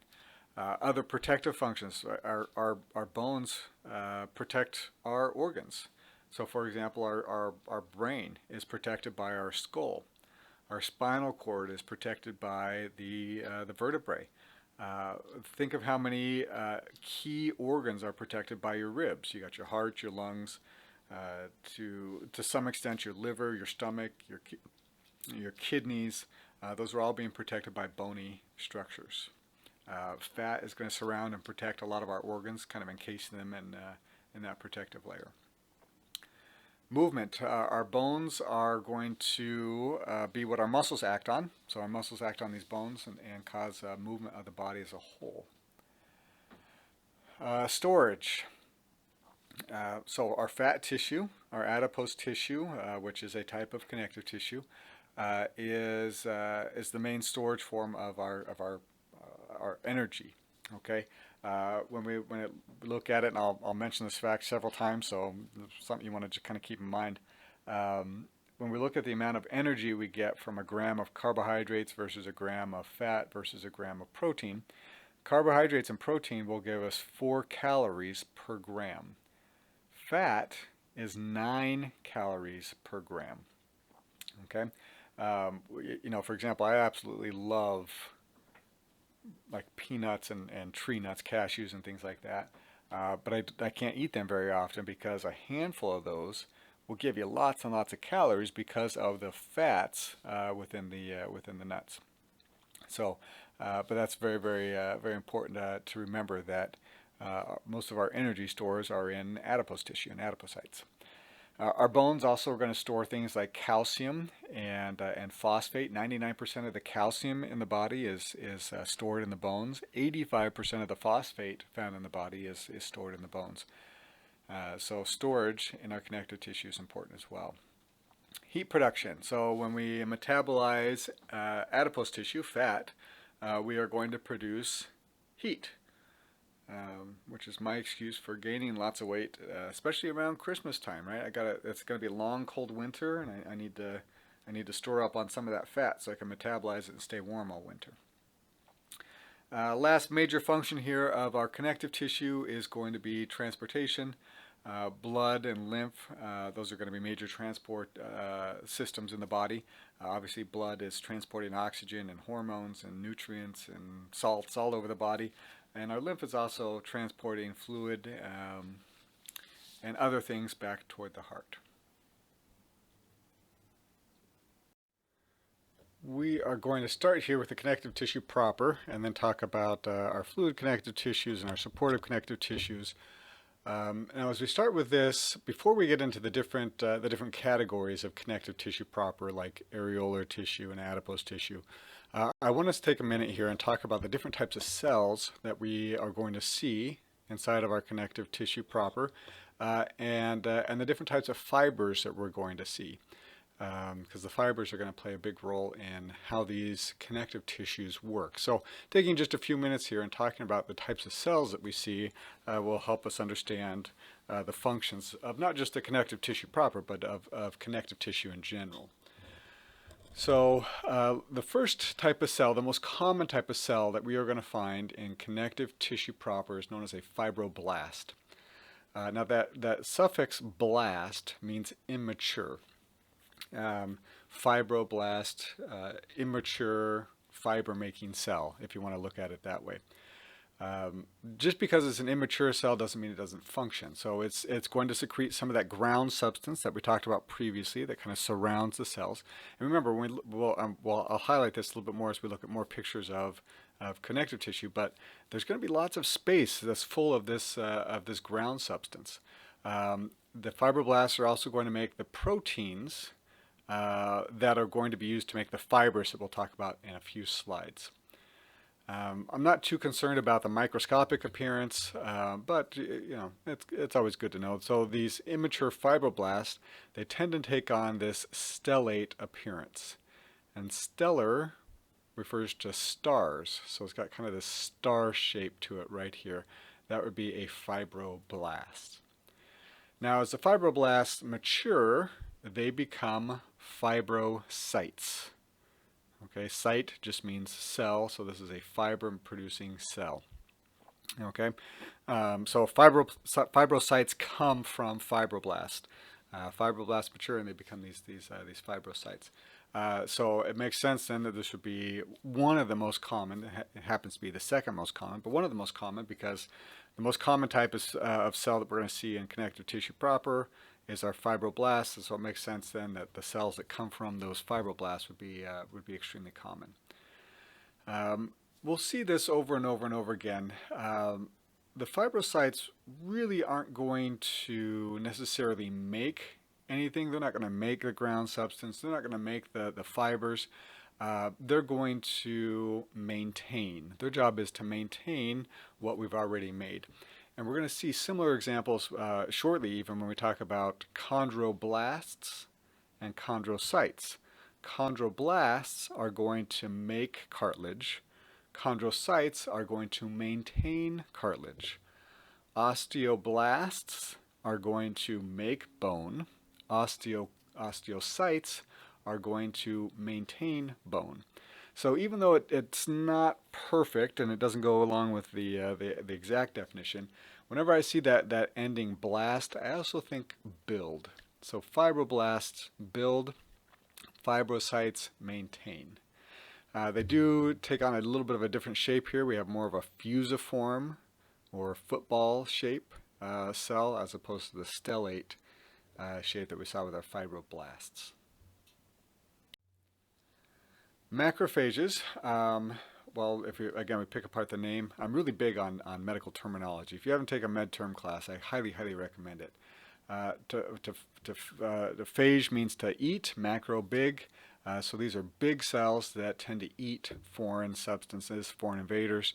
In many cases, they're also tasked to destroy our own dead cells or infected cells. So these macrophages have a very important function in our immune system. Same with our white blood cells. Our white blood cells are also immune cells, if we want to think of it that way. Most of our white blood cells are going to be found within the blood, but they can migrate out of the blood vessels into areas of active infections. Okay, so up here you can see these really big cells. Like, look there, see that little purple thing? That's a cell. And then this big purple thing, that's a macrophage. Here's another macrophage. So these are really, really big. They're 2 or 3 times the size of the connective tissue cells here. Here you can see the red blood cells that are kind of the pink with the kind of the clear, and then these really big cells with the nuclei, really big cells. Okay, those are going to be our white blood cells. Some of our white blood cells, a couple of them I want you, we'll kind of talk about them more when we get to the blood, but neutrophils are the most common type of white blood cell that we have in the body, and they're very good at migrating to sites of infection. So if you have an active infection and they draw your blood, you should see an increase in the number of neutrophils. Eosinophils, which are interesting cells, and we won't get into it too much here, but they are part of our allergic response. So if you have seasonal allergies and things like that, you'll see a rise in your eosinophils. They also tend to become they're most effective in dealing with parasitic infections. So if you go, I always pick on Mexico with these things, but you go to Mexico and you come back and you brought a little buddy with you because you drank the water, or you had ice made that was made from the water. So you pick up a little buddy in the water, come back, and a few months later you're just not feeling well, and you get a blood work done, and you see eosinophilia, which is a rise in the number of eosinophils, and chances are, you picked up something. Okay. This also includes our lymphocytes and our plasma cells, which are extremely, extremely important for our immune response. We're also going to find mast cells, and we can see these mast cells right here. There's 3 of them. Okay, again, rather large cells, and I want you to notice the granular appearance to them, kind of like they're full of grains of sand.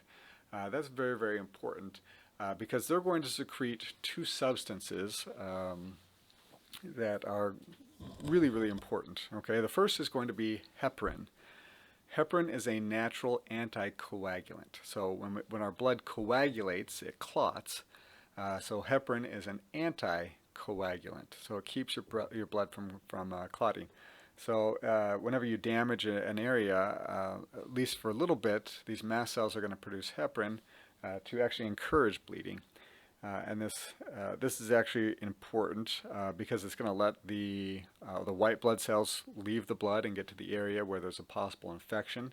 It also helps kind of flush. So like you're cutting your bagel and you've got that dull knife out, and it slips and you cut your finger. You actually want to bleed for a moment because that's going to force all the microorganisms out instead of pulling it in. So heparin as a natural anticoagulant is important. The bigger one that I really want you to know here is going to be histamine. Histamine is very important and involved in the inflammatory response. So histamine is a very potent vasodilator. It takes your blood vessels and it makes them bigger, which is going to increase blood flow to that area. Again, big reason here, is we want to increase the permeability for our white blood cells to be able to leave the blood vessels, and go into this area of infection. So what are the 4 cardinal signs of inflammation, and how does that dilation of our blood vessels play a role in each? So let's go through it all together here. What are the 4 cardinal signs? So we have redness, we have heat, we have swelling, and we have pain. You can go, I see it more and more, the 5th one, loss of function, but we're just going to work on those 4 cardinal ones. So if we have dilated blood vessels in this inflamed area, okay, so the dilation of the blood vessels brings more blood into the area, which is going to cause redness and is going to cause heat, because now we have more blood there. As our blood vessels dilate, more fluid is going to leak out of them, and that's where we get the edema, the swelling from inflammation, is the increased loss of fluid from the blood vessels. Now the 4th one, the pain, is going to be an indirect response to histamine. As we increase swelling in the area, that ball of fluid is going to start pushing on nerves, which is going to cause the pain of inflammation. Okay, so histamine is directly responsible for 3 and indirectly responsible for the 4th cardinal sign of inflammation. As I learn more, like I don't know everything, but as I constantly learn more, this histamine response seems to be a little bit more important when it comes to damage, and when it comes to the body's response to infection and injury. So I mean, even right now, when we look at COVID, sorry to go off on a tangent here, but if we look at COVID, it's not the virus itself necessarily that is causing the most damage. It's actually our body's response to the virus. So the virus will get in and will start damaging cells, and we get what's called a cytokine storm. And the cytokine storm just amplifies the immune system. And a big part of that amplification here is going to be the release of histamine from our mast cells, and from basophils, and from eosinophils to a smaller degree. And it's this massive inflammatory response that starts to fill the lungs with fluid and causes all sorts of damage to cells that aren't infected, that leads to a lot of the deaths in the COVID-19 cases. All right, what are the types of cells here? Adipocytes. So adipocytes are adipose-containing cells. Now, we have to be just very mindful of this. We can have adipocytes without having adipose tissue. So you'll recall that the definition of a tissue is a group of cells of similar structure that have a similar function.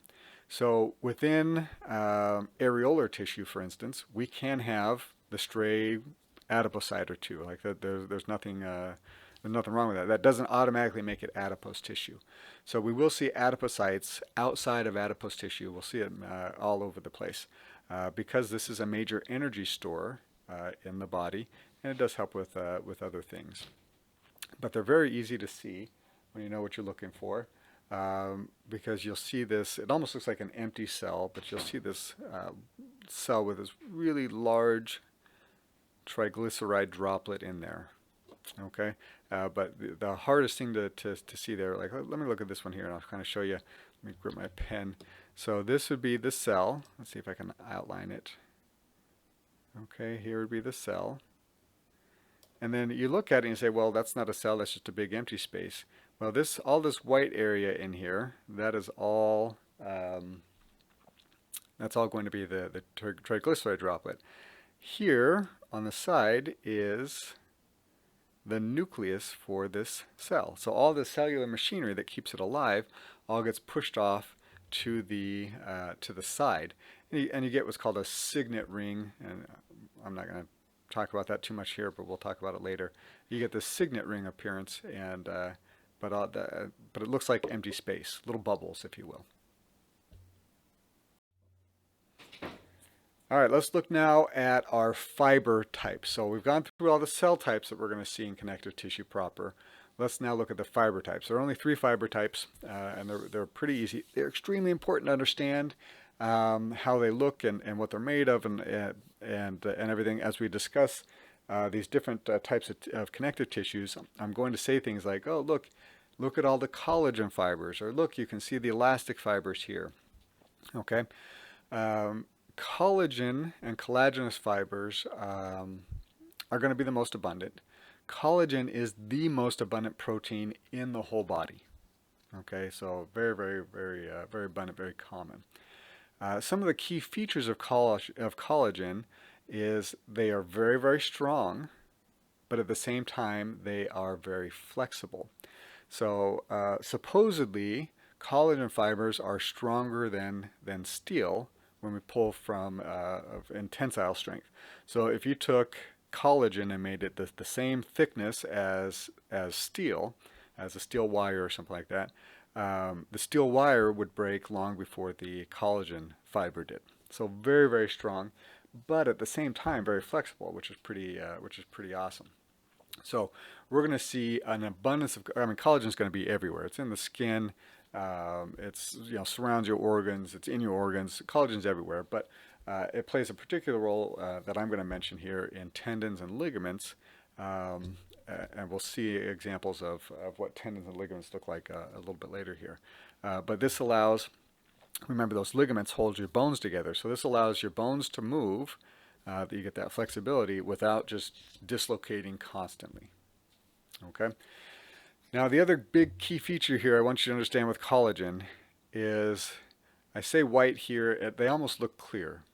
They can be very difficult to stain in many cases. So as you're looking at a lot of these slides and it looks like you're not seeing much, chances are you're looking at collagen fibers. Okay, now they do stain pink and blue and green. I always try to stay with the pink just for consistency's sake, and I think they're a little bit easier to see when they're pink. But as we go along, I'm gonna highlight and say, yeah, you can't really see things here. Those are all collagen fibers because they're white or kind of clear. You can't see them very well they didn't stain very well. Okay, so if we look at this top picture here, the thick pink bands that we're seeing here, those are all collagen fibers. Okay, so thick and strong, very abundant. Elastic fibers. Now, before I even get into this, like when you think of elastic, what do you think of? You think of, like your elastic pants. And why do our elastic pants so comfortable? Because they stretch. And even just as important here, when they stretch, when you release them, they go back to their original shape. And so elastic fibers are the same thing. They're going to be made up of a protein called elastin. We like it when they aren't very creative, right? So these elastic fibers are going to be able to stretch, and then when released, they're going to recoil and go back to their original length. And it's amazing when we sit there and pause and think about how much of our body needs to be stretchy. One of the most common things that we see is our skin. And think about your skin. You can grab your skin, you can pinch it, and you can pull it away from the underlying musculature. And then when you let it go, what happens to it? It goes right back. Why? Because there's a significant amount of elastic fibers found within the skin. Okay? Same with our lungs. Think about it. What do your lungs do all day long? You breathe in and they expand, okay? And then when you relax everything, all the elastic fibers within the lungs, they go back to their regular size and shape, and you breathe out. So all day long, in and out. Your blood vessels, what are your arteries doing? Your heart beats, and we send this big glob of blood through all of your arteries, and so your arteries expand. And then they go back to their normal size, and then they expand, and then they go back to the normal size. So all day long, your arteries are being stretched, and we want them to be able to recoil and go back to the original shape. Up here you will see, again, the top picture, kind of these thin purple lines. When we look at the actual pictures of the tissue, elastic fibers tend to be darker. I'll usually refer to them as kind of these thin black lines. very distinct. We'll see a few pictures of elastic fibers. The last fiber type that I want you to know here are going to be our reticular fibers. And reticular fibers tend to be bundles of collagen, a little bit different setup than our collagen fibers, but bundles of collagen which give us these really thick black lines. When you take a minute and really learn reticular fibers, they're very distinct. Especially like if you're struggling with this, just compare reticular tissues, reticular fibers with the other fibers, and you look up picture after picture after picture, and it becomes very distinct. One of the distinct things about these reticular fibers is they tend to form kind of a spongy framework, a structural framework. So if you look at the elastic fibers up here, you notice they're just kind of all over the place. They tend to be long and thin, and they just kind of go wherever. Our reticular fibers, they tend to form this nice structural framework. I wouldn't necessarily say a beehive, but a sponge I think is a great example. If you've ever looked at the foam in your sponge, you know, there's lots of hollow spaces in there, but the foam actually makes this nice structural framework of the sponge. So we're going to see reticular fibers in reticular tissue. And reticular tissue is going to be where there's lots of blood, because blood is going to be able to kind of flow and form through this spongy framework. So that's it for the fiber types. So we're going to move on now. We're going to talk about the different types of connective tissue proper. The connective tissue proper is going to be divided into several different types of connective tissue. And we're going to broadly categorize these as loose connective tissues and dense connective tissues. Okay. Now, if I was studying this, like hint, hint, wink, wink, this is what I would do. I would write at the top of my paper connective tissue proper, and then underneath I would write loose connective tissues, areolar, adipose, and reticular. And then I would start filling in blanks here. What is areolar tissue? What does it look like? Where do we find it? What are the functions? And then do the same thing with adipose and reticular. And then I would write dense connective tissues, dense regular, dense irregular, and elastic. What does it look like? Key characteristics. Where is it found? What are the functions? Okay, and I would do this on a whiteboard, and then I would erase it, and I would start all over again. Okay, so it needs lots of repetition, but this is kind of the setup that I would use. You know, you're certainly free to use whatever study method you want, but you should be able to fill out a chart like this relatively quickly and easily if you know these tissues well. So areolar tissue, very loosely organized. This is it's a very distinct tissue once you kind of see it. So the top right picture here. To me, this always kind of looked like playing pickup sticks. Now, I know many of you didn't have a childhood and have never played pickup sticks, but basically what the game is you take a bunch of sticks and you drop them on the ground and you pick them up while trying not to move any of the other sticks. It's a lot more fun than it sounds, I promise. But it just kind of like, or think of like a spaghetti dinner where you just kind of mix everything together and just throw it into a bowl. Like there's not any organization to it. As we look at this, though, I do want to highlight, because I told you I would. Notice this up here, like that's a cell, and this is a cell, and this is a cell, and this is a cell. What do we notice between all of these cells? We see space. Now that space is not empty, but there is space between cells. If this was an epithelial tissue, there wouldn't be any space between the cells. These cells would be packed in so tight that we couldn't even see any light between them. But look at all the space that we have between the cells. So remember, that's kind of the hallmark of connective tissue, is space between the cells. Okay, and again, majority of those cells there are going to be fibroblasts, and then a few fibrocytes, but we won't worry about that. And you don't have to identify cell types. That's beyond the scope of this course. So but that's kind of the way it looks. It's very loosely organized. It is highly vascularized, so lots of blood vessels, because the blood vessels are able to move, not move, but they're going to be able to grow through this very loose connective tissue. We don't get a lot of blood vessels in like our epithelial tissues because the cells are packed too tight. The blood vessels can't get in. So where do we find this? We find areolar tissue everywhere. Okay, most of that epithelium, most epithelial tissues that we talked about previously are going to rest on a layer of areolar tissue.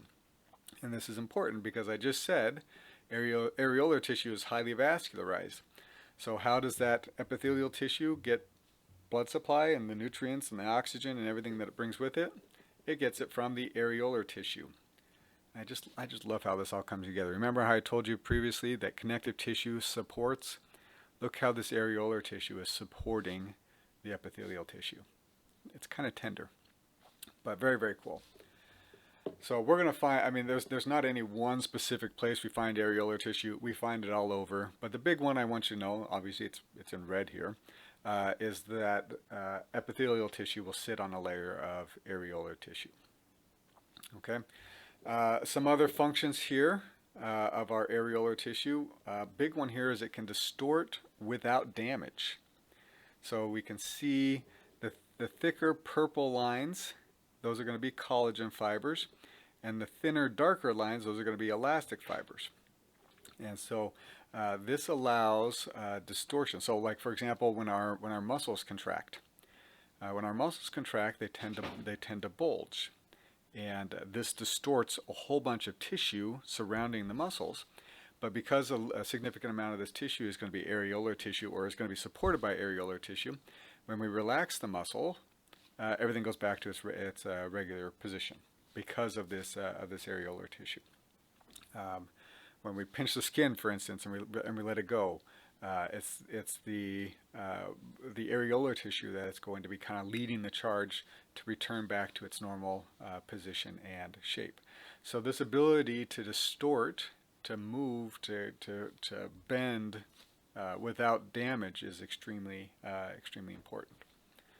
Last function I want you to know here is areolar tissue is important for fighting infections. And this again has to do with the loose organization and the space between the cells, and even the space between the fibers here. It allows our white blood cells and our infection-fighting cells to wander through this tissue without getting stuck, and to find those invading foreign organisms.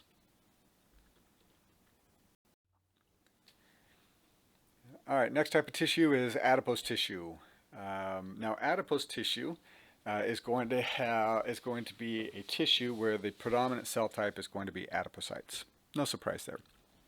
Okay, we talked about it a little bit previously. One of the hardest things when you go look at this in lab is recognizing this adipose tissue, because a lot of students think, oh, it's just blank space, you know, because it can be very hard to see sometimes, but. We do see these nice big cells. All the cellular machinery is pushed off to the side. And then we see this single large triglyceride droplet. Now, adipose tissue has several functions, and really important functions here. Several of them we've already mentioned.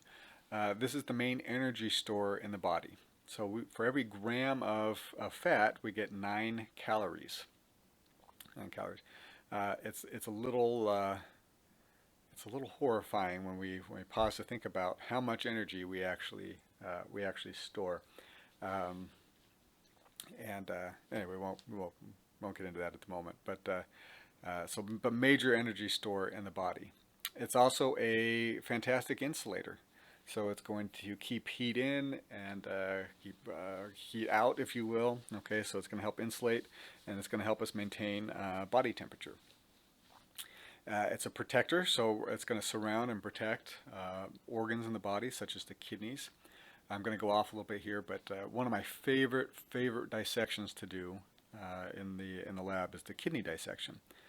And the kidneys are very, very deep. They're what we call retroperitoneal. They're actually behind the peritoneum. They're about as far back in the abdominal cavity as you can get.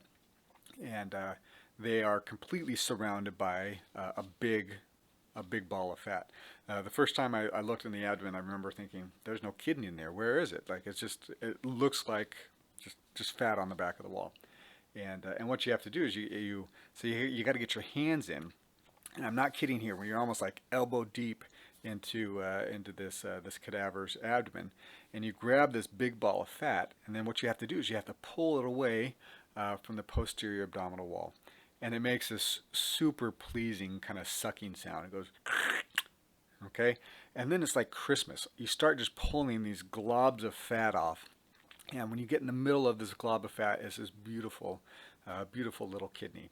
Um, it's so fantastic. It's such a fun dissection that the first thing you want to do after you've done one side is you want to race to the other side and pull the other kidney out, because it's I don't know why, it's just one of those just fantastic things. Um, I made the mistake a few years ago of I had a student in a dissection class, and she was like, "Hey, I want to take the kidney out," and grudgingly, okay, grudgingly, I said, "All right, you can do this one."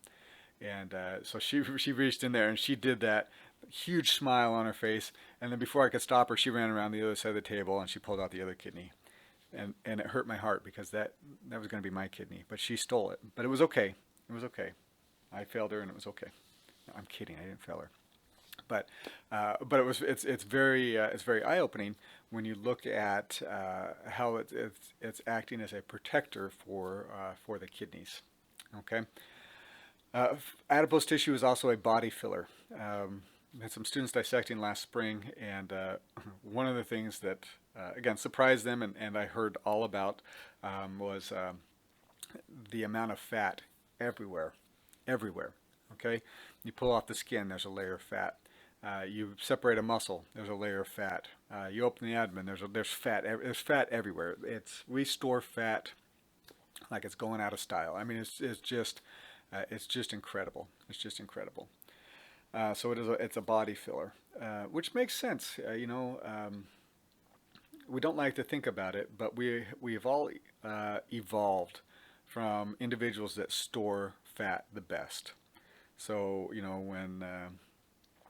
when our ancestors, 2,000, 3,000 years ago, when they experienced a famine, who were the ones that survived? The ones that survived were the ones that had the most fat that made it through. And so we are very, very adept at storing fat, which is terrible if you're trying to lose weight.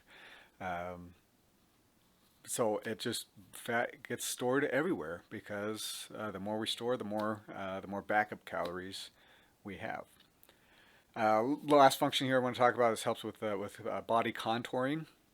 And so breasts are mostly fat tissue, adipose tissue.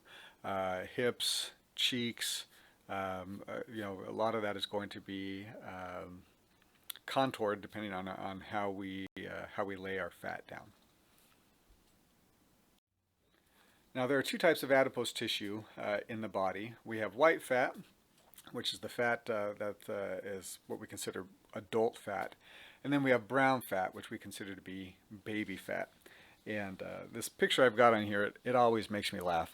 I can't even remember what website I found it on, but it's talking about good brown fat and bad white fat. How this article was talking about, we need to increase the amount of good brown fat we have and get rid of all that bad white fat. Well, guess what? If we could choose what type of fat we had, all of us would choose this good brown fat. But guess what? We can't choose. We can't choose. And so we, as adults, are all stuck with the bad white fat. And I just love that label. Good fat, bad fat. No, that's not the way it works. Let's start with the brown fat. Okay, also known as our baby fat. So this is fetuses, neonates, and children. Depending on the child, up to the age of 8 to 10 maybe is when they maybe they start lose what we call that baby fat. And you can see when we compare this to the white fat, there is structurally it's going to be very different. Brown fat is all about temperature regulation. Okay, so it generates heat. In newborns and young children, they have a very, very difficult time regulating body temperature. They don't sweat very well. They can't shiver very well, and so it's very very difficult to make sure that we're at the same body or the correct body temperature, and this is where this brown fat comes into play. As they metabolize it, it's going to generate heat. Okay, so because it's all about metabolism, why do we have this brown color? Well, we need to be able to increase metabolism. And what do we need for metabolism? We need blood. So you can see we're going to have a lot more blood vessels in here, and we need mitochondria. And so that's why we get the kind of this brownish color to our brown fat, is because of the number of blood vessels and the amount of mitochondria. Here in the white fat, whose predominant function is not heat generation to generate heat, we don't need all the blood vessels, we don't need the mitochondria, and so it doesn't take on that brownish color. Okay. Structurally, we're also going to see, let me see if I can highlight this here. If you look at this one right here, you'll notice that it actually has three droplets of three triglyceride droplets, as opposed to the one that we see in this cell, like right here. Okay, so they're also going to be structurally a little bit different from each other as well. But big thing I want you to understand is that it generates heat. So it's all about metabolism, blood vessels, mitochondria, give it the brown color. Okay. Now we already talked about the basic functions here of our white fat, storing energy, body contouring, body filling here. But let's dig into a little bit more here. When we look at this predominant fat found in adults, we usually maintain a stable number of cells. Stable number of cells. So we don't get a lot of new adipocytes, but on the flip side of that, we don't lose a lot of adipocytes. The big difference is going to be how big the cells are. Very similar to our muscles. Okay, we don't generate new muscle fibers as we work out. The existing muscle fibers get bigger. Okay, so we usually maintain a stable number of cells. Now, that's normal. Okay, there are in instances where we have a lot of extra fat floating around in the body. The body's going to grab that and store it, and if we have enough of it, we are going to need to make new adipocytes. So I think the show on TLC is I think it My 600-Pound Life.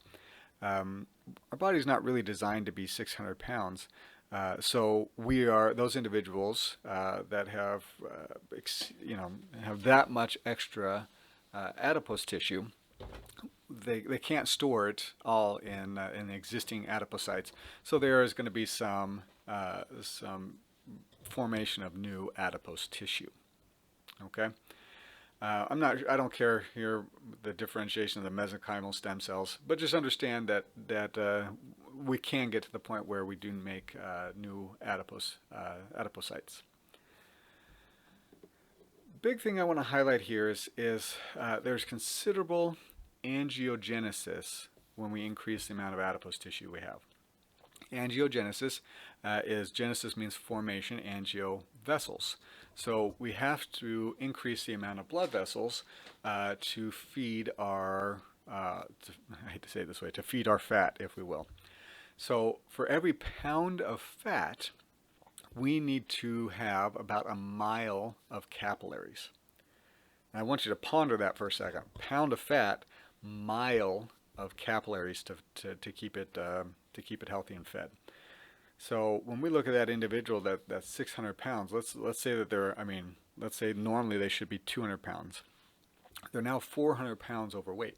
That means that they have about 400 miles of blood vessels. Now we may think of that, that's an incredible number, but we need to think about what it actually means. That means for every beat of their heart, there are 400 extra miles of capillaries that it has to pump blood through. What a strain! What a strain on that amazing muscle that is our heart, and it'll keep up with it for years. But eventually, that's going to cause heart failure and death. Uh, Now, on the flip side of this, I want you to think about what happens when we lose even a small amount of fat. Okay, so let's say you're 20 pounds overweight and you lose 5 pounds. Everyone always focuses on the number. Well, I still have 15 pounds left and I only lost 5. But think about that. 5 miles of blood vessels are gone. Okay, you lost that weight. The body's not going to keep those blood vessels, so we get rid of those blood vessels. And now your heart is pumping blood less 5 miles, which is huge. Long term, even losing minimum weight of 5 pounds is going to help your heart.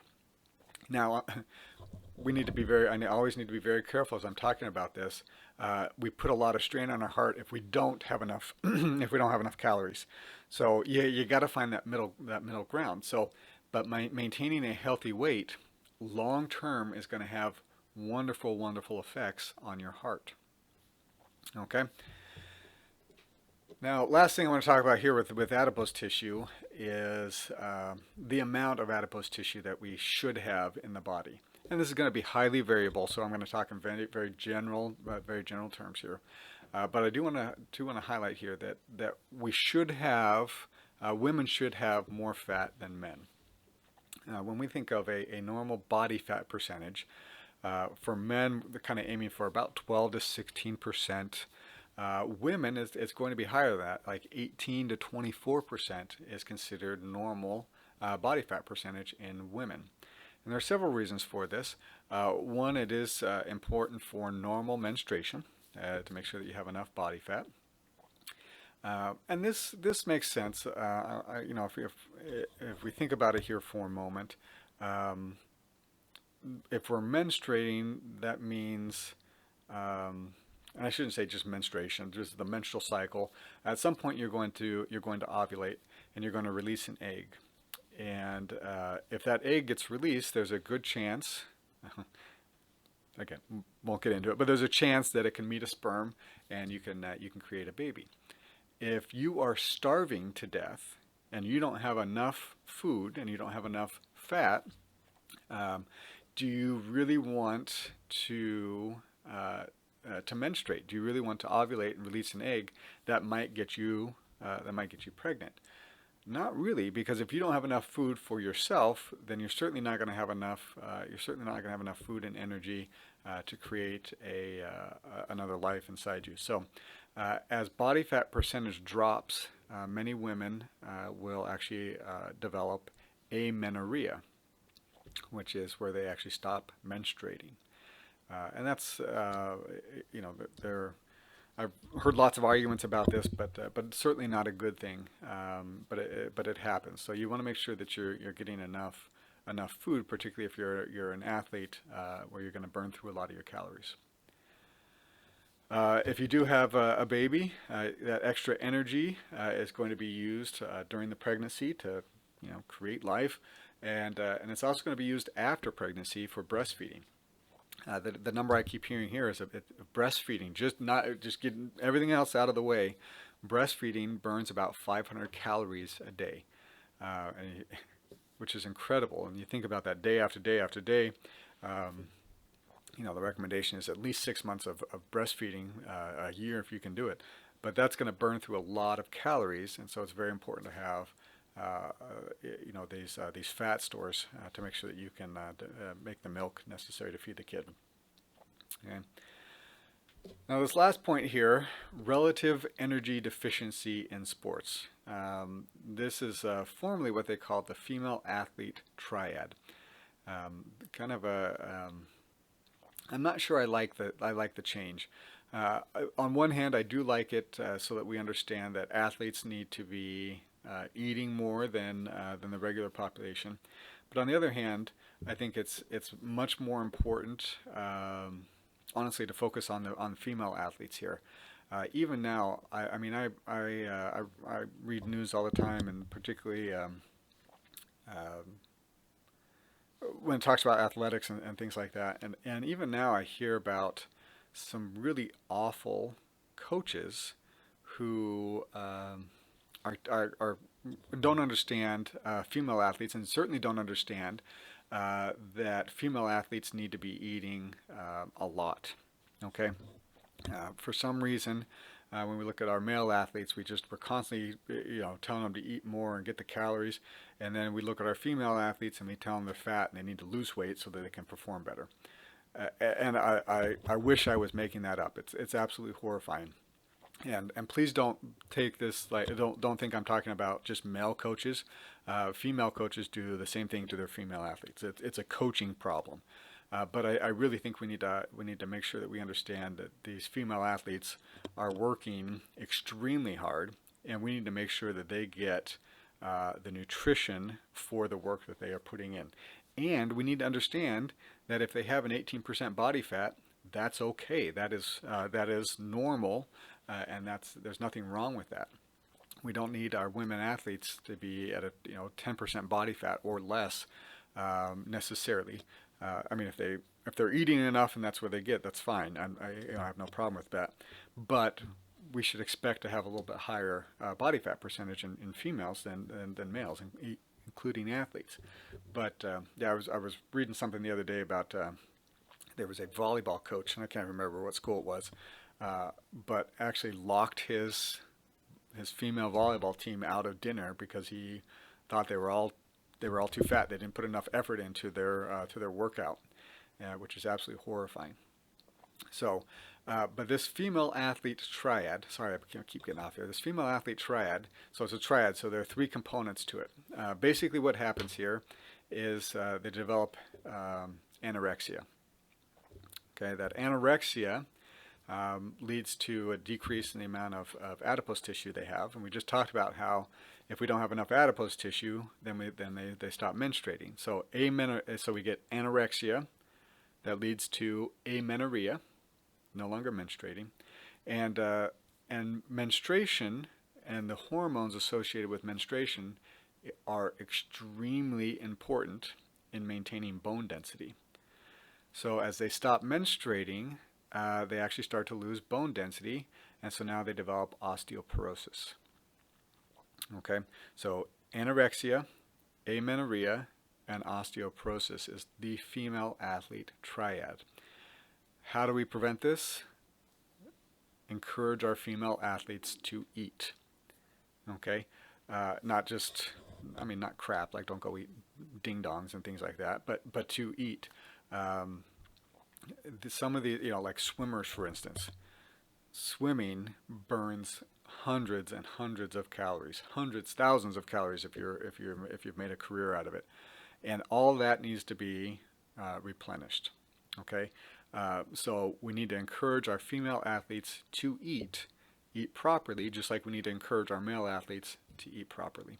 And so, like I said, this relative energy deficiency in sports, I do like it on one hand because we do have male athletes that sometimes don't eat like they're supposed to, but I would really want to focus on the female athletes because for some reason we don't understand that female athletes need just as much food as our male athletes.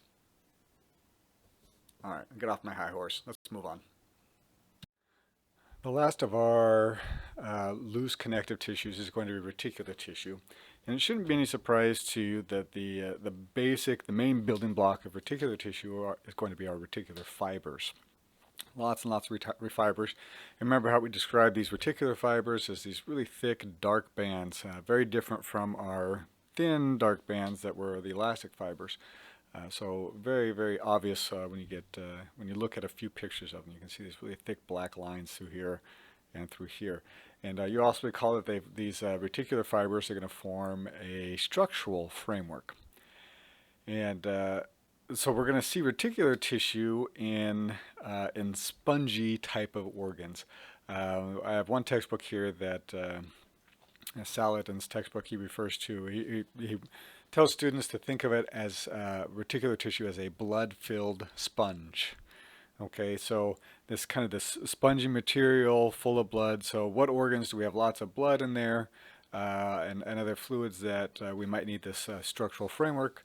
The spleen, lymph nodes, the liver, and the bone marrow. We're definitely going to come back and talk about the bone marrow in this class, the endosteum, the inner lining of the bone that lines all the marrow spaces, the marrow cavities, is all going to be formed from reticular tissue, and that's where blood is formed in the body. So not much to talk about here, just kind of know where we're going to find the reticular tissue and kind of that structural framework that it provides. We're now moving on to dense connective tissue. So we had our loose connective tissues, areolar, adipose, and reticular, and now we're talking about our dense connective tissues. So the first one we have here is going to be dense regular connective tissue. And if we look at the pictures here, I think it's always a little bit more helpful. You can see that we have lots of collagen. Okay, so all these wavy things, all the purple stringy things in there, that's all collagen. Those are all collagen fibers. We have lots of space between the cells, right? We see some cells here and some cells there. Lots of space. Again, it's not empty space, but there is space between the cells, so we know it's not an epithelial tissue. And you can see how densely packed all of these collagen fibers are on the top picture and the bottom picture. Lots and lots of collagen fibers just packed in there nice and tight. Now, dense regular, the regular part here is telling us that all of these fibers are running roughly in the same direction. So you can see how all the fibers are running parallel to each other. So they have a regular pattern to them. Now this regular pattern to them makes them very, very strong. And so we are going to put them in tissues that undergo a lot of stress. So the big ones I want you to know here are going to be our tendons and our ligaments. Tendons and ligaments, okay? So you recall tendons attach muscle to bone. So every time your muscles contract, they pull on the tendon, which in turn pulls on the bone. So those tendons are under a lot of tension. Ligaments attach bone to bone, and so as you move, these ligaments are going to help prevent specific movements to keep your joints intact. So there's a lot of tension and pressure on these specific structures, and so we need this dense regular connective tissue to help strengthen it. Okay. Just as a quick aside here, this term aponeurosis, we're going to run into that a few times, particularly in lab. All an aponeurosis is, as you can see here, is a tendinous sheet. So it's it's broader than just a regular tendon, and it's usually attached to these really big flat muscles. So we'll see an aponeurosis in the hand. We'll see an aponeurosis in the foot, on the top of the head. Just think of a broad, flat tendon, if you will. Now, one of the challenges with dense regular connective tissue is that it has very, very poor vascularization, which means it doesn't have a lot of blood going to the tendon or ligament. And so, it makes sense when you look at it, like how's a blood vessel going to get through this dense layer of collagen fibers? Now, the functional part of this that you really need to understand is anytime that we say something has a poor blood supply or is poorly vascularized, what that really means functionally is very poor healing.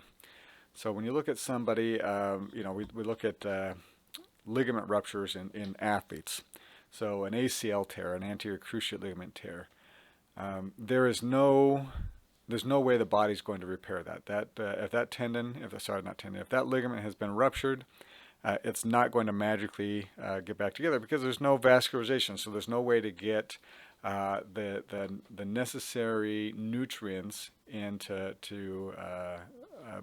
promote growth of this tissue. And this is why people that have a tear in their ACL end up getting surgery if they want it repaired. The surgery, they can call it an autograft, where they'll take part of your, it's usually part of your hamstring, your semitendinosus tendon, and they'll make a new ACL out of it, or you'll get a graft from a cadaver. You'll get an ACL from the cadaver. So, but this is why they have to replace the ACL, because it's so poorly vascularized that it's not going to heal up on its own. Now, when you think of something like muscles are very highly vascularized. So when you pull a muscle, it may take a few weeks, but that muscle will eventually heal. These tendons and ligaments, it takes much, much longer to heal because of this poor vascularization. I used to treat high school athletes all the time with like ankle sprains, and a sprain is a pulled ligament. It's not a rupture, but it's just a pulled ligament. And you know, I would kind of tell them and their parents the reality of it is with these ligaments, ligament sprains, even like grade one, even just a minor sprain, is probably going to take at least 3 weeks to heal. At least 3 weeks. Now that doesn't mean the person's going to be in pain for 3 weeks. It just means that the ligament is not completely healed. So pain usually goes away within a couple of days, particularly with a very mild sprain. But that doesn't mean the ligament is healed. And what we tend to do is we tend to equate pain with health. If we don't have any pain, then we must be healthy people, and nothing could be further from the truth. So once the pain goes away, everyone goes, oh, well, it's all healed. Everything's back to normal. And they go out and they play the sport again, and they get a second sprain. And the second sprain is always worse than the first. So I would always tell my patients, like, this is going to be 3 weeks at a minimum. And most of the time, I told them it's most likely going to be 6 weeks before it's healed. And I could just tell these high school athletes, I mean, it's very challenging. Most high school athletics, what is it, 2, maybe 3 month season? I mean, you don't have a very long season. And now you have somebody telling you that you're going to have to sit out for half of it. Yeah, that doesn't fly with them. So they'd all go, okay, yeah, I'll stay off it. And I knew perfectly well that they weren't going to. But it takes a long time for those ligaments to heal. Same thing when I would talk to my patients with whiplash. So whiplash is an acceleration and deceleration of your head, and and you certainly start pulling muscles, but you can actually there's a ton of ligaments in your neck, and if you start pulling those ligaments, if you start having ligament sprains, it takes a long time to get over whiplash, and people don't appreciate this. They really don't. Oh, why do I have to come see you for the next 2 months? Well, because at a minimum, it's going to take you 2 months to really heal up from this. And then they go, oh, you're a quack, you don't know what you're talking about. And then 2 months later, they come back and they still have the headache, they still have the neck pain, because it just doesn't go away very, very quickly. So just remember this for the rest of your life. These structures that are poorly vascularized are going to have very poor healing properties. Elastic tissue is going to be a type of dense connective tissue. So if you look here, great picture. So we still have all those collagen fibers. Dense regular, I should say. All those collagen fibers are all running parallel. But now, if you go back, I can't go back, but if you go back to the previous picture, you don't have a lot of those elastic fibers. So you see these skinny black lines running through this tissue. Those skinny black lines are, of course, are elastic fibers. So I want you to think of elastic tissue as dense, regular connective tissue, but springy, but elasticy. Okay. So what it does is it basically allows whatever this tissue is to stretch and then return back to its original position. So we're going to see this in things like blood vessels. So this picture here is from the aorta. You can see how thick that wall is right there. Okay. But it allows it to stretch a little bit and then go back to recoil back to its resting position. One of my favorite ligaments in the body is the ligamentum flavum, which is a ligament in the spine, which has a ton of elastic fibers in it. And so it allows you to actually flex your spine and then go back to your resting position without pushing on your spinal cord. I'm not going to get into it much more than that, but it just, when you run across it again, just realize it's an awesome ligament. Vocal cords. So your vocal cords, go ahead and check out this YouTube video of your vocal cords changing length. That's how you get different pitches. Is your the deeper the pitch, the shorter your vocal cords are, and they tend to vibrate much slower. The higher the pitch, the more lengthened out your vocal cords tend to be, and they tend to vibrate very, very quickly. But your vocal cords are able to move because of this elastic tissue that's built inside of them. Last of our connective tissue proper is our dense irregular connective tissue. So it's still dense. We still have lots and lots of collagen fibers packed in there. Not as much elastic fibers as we saw in the elastic tissue. But this time, instead of all of these collagen fibers being lined up and all going in the same direction, there's a much more haphazard approach to it. So this top picture is probably the best picture I've seen of this. You can see these bright pink collagen fibers, and you just see they're not all running in the same direction. They're running all over the place. So this is going to help protect things, but not in any specific direction like we saw with our tendons and ligaments. It's just kind of a general protection. So we're going to see dense irregular surrounding things like organs. We're going to see it in the dermis a little bit later, in the reticular layer of our dermis. Again, just as a general protective layer. Now, unfortunately, so this top picture is the ideal picture. This bottom picture is what we see in the lab. So this picture was taken from lab. You can see some muscle fiber. There's muscle right here. But you can see how poorly stained all the collagen fibers are in this picture. But you can also see, so you can see, really hard to see them, but you can see how they're not all running in a nice orderly fashion. They're kind of swirling around. Here's some fibroblasts, like here's a fibroblast, here's a fibroblast, there's a fibroblast. So you can see the space between the cells. But this is one's going to be a little bit more difficult to identify in the lab. So we're done with the connective tissue proper. Let's now look at our supportive connective tissues. The two supportive connective tissues are going to be cartilage and bone. We're going to have a whole lecture on bone later, but we are going to spend a little bit of time here talking about cartilage. So cartilage is going to be made up mostly of collagen fibers and elastic fibers, and it's going to be surrounded by a specific matrix full of chondroitin sulfate. So if you guys are probably too young for this, but maybe your parents, if they have joint issues, one of the real common supplements that they take is chondroitin. Glucosamine is the other one, but chondroitin one is one. It's going to help by taking the chondroitin. You are helping to support the cells of the cartilage. Cartilage, because of the collagen in there, is going to be strong, but at the same time, it's going to be flexible. And the way that that this works is cartilage is going to be formed by cells known as chondroblasts. Now, this prefix here, chondro. Not prefix, this root word chondro here, that means cartilage. Anytime you see that, you know you're dealing with some type of cartilaginous structure.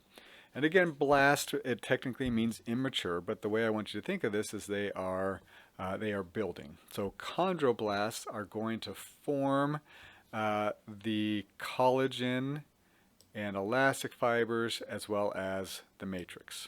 Okay, so this is what the chondroblasts are going to form. Okay, now chondroblasts are these nice little cells, and the way I want you to think of this. So here I'm going to draw my chondroblast. So here's my chondroblast. We'll put a little nucleus in the middle. There we go. All right, and what it does is it starts to secrete the fibers and the matrix all around it. Okay, and pretty soon these chondroblasts are completely surrounded by matrix. Okay, I'm trying to draw this. It's not going so well, but think of all this as matrix. Okay, lots and lots of matrix. So this the little inner circle there is my chondroblast. Now the chondroblast can't keep making more matrix because they're already being smushed, right? They're being completely surrounded by this matrix. And so the chondroblasts, they have to stop. They can't keep making any more. And the chondroblasts at this point are going to turn into chondrocytes. Chondrocytes. Blasts, remember, form, they build, cytes maintain. So now this chondrocyte, okay, is going to maintain the cartilage surrounding it. And I'll show you some pictures here in a moment. But you also notice that there's a small little space around our chondrocyte now. Okay, the chondrocyte now, it lives in this little lake, and that little lake is known as a lacuna. Plural would be lacunae. So when we'll see a whole bunch of these lacunae here in just a moment. Okay, so chondroblasts, they form the matrix, they form it all around them, and then they get stuck. As soon as they get stuck, they mature into chondrocytes, and these chondrocytes live out the rest of their life in these lacunae, and they help maintain the cartilage that was formed previously. Okay. Very important here, poorly innervated. That means it has a very poor, the cartilage in general does not have nerve supply, okay, and poorly vascularized. And we just talked about this. What does that mean for something that's poorly vascularized? It means it doesn't heal very well. So one of the big troubles and challenges we have with cartilage are these 2 points right here. If something doesn't have a nerve supply, then we don't detect the stimuli that are damaging the tissue. Okay, so cartilage gets damaged actually very easily, and because it's poorly vascularized, it doesn't heal very well. So you can see here, this is the distal end of a femur. This would be I'm assuming it's the lateral femoral condyle. I'll later on explain why that's an assumption. Okay, and this would be the medial femoral condyle. But you can see over here all that nice shiny stuff. That's all nice healthy cartilage. Over here, the cartilage is worn away. The bone has worn away. The outer cortex of the bone is completely gone, and you're actually looking at some of the bone marrow, if you will, in the end of the long bone. Okay, so we do damage. We don't even realize it, and then because it's poorly vascularized, it doesn't heal. And this is what they mean when they talk about bone on bone. Is you're rubbing away the bone instead of the cartilage. Okay, and that's incredibly painful, which is why they are in for surgery to get that replaced. That's a pretty nasty knee right there. Very painful, very painful. But yeah, just something for y'all to look forward to. You know, right now you're probably doing damage to your cartilage, and that damage will continue until you're in probably your 50s or 60s, and then you'll have developed this lovely case of arthritis.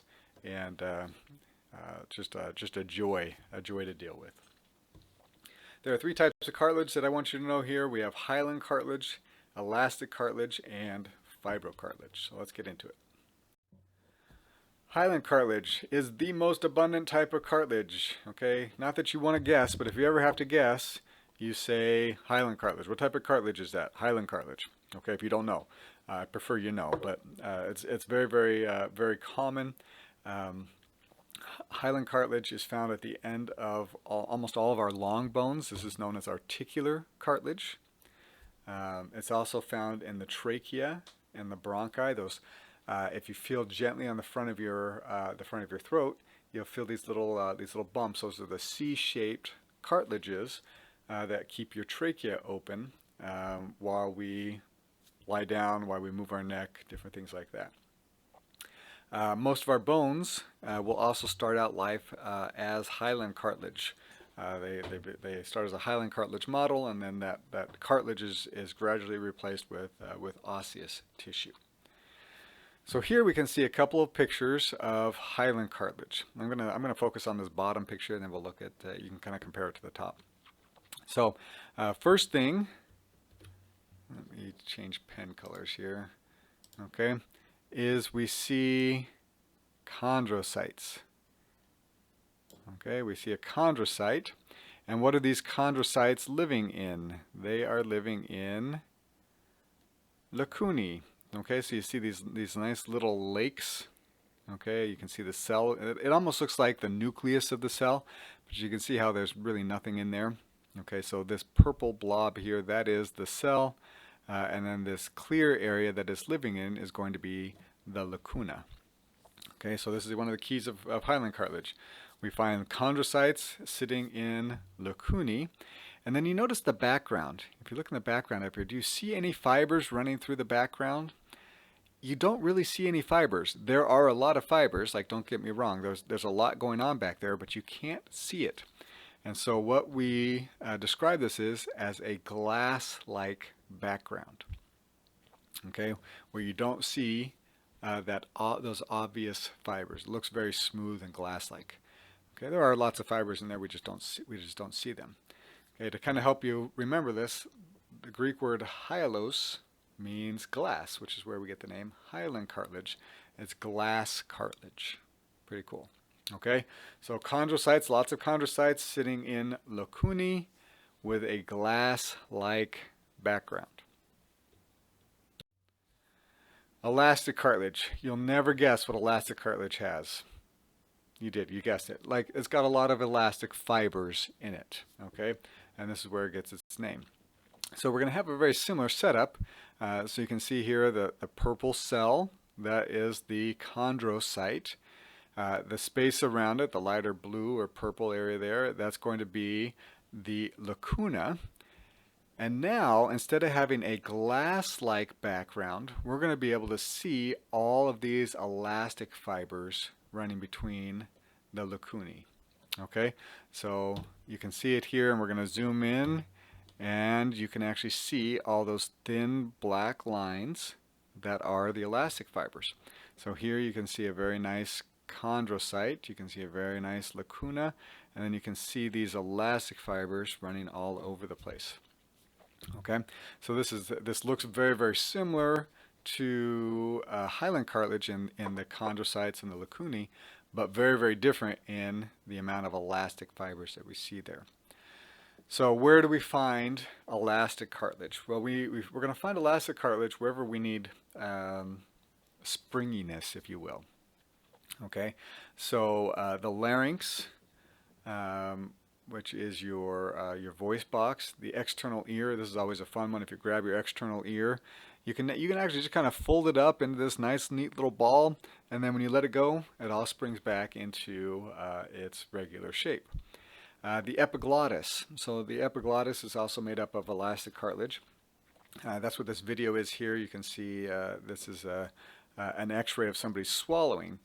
Your epiglottis, you'll recall, its function is when we swallow, it closes on top of your trachea so that everything that you're swallowing goes down into your esophagus and not your lungs. And as soon as you're done swallowing, the epiglottis needs to spring back into its original position, opening up your trachea so that you can, breathe. So it's kind of frightening when we think about this for a second, but every time you swallow, I know all of a sudden I've got a whole bunch of fluid in my mouth that needs to be swallowed, but every time you swallow, you stop breathing for a moment. Okay, but yeah, kind of an interesting video.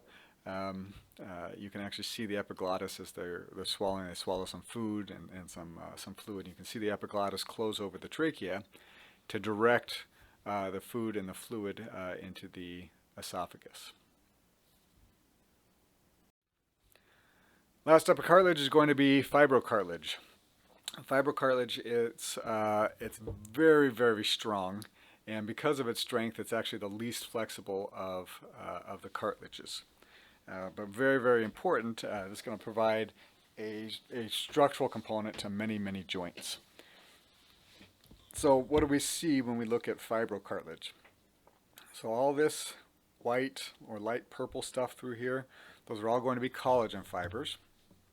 Okay, and a lot of students, the first thought here is this looks like dense regular connective tissue. But the big deal is we still have these chondrocytes in the lacunae, and you'll notice that they tend to line up into rows. Okay, so we still have chondrocytes in lacunae lined up in rows, and then we have all this collagen running in between. It is parallel running collagen fibers, which does help with the strength of the fibrocartilage. We are going to find fibrocartilage usually in disc form, and like I mentioned previously, in between certain joints. So our intervertebral disc, we're going to talk about those here in just a moment. The menisci in the knee, if you've ever had somebody or heard of somebody that's torn a meniscus, that's what they've torn. They've torn the fibrocartilage in the knee. The pubic symphysis we'll kind of bring up quite a bit in lab, which is right between the two pubic bones.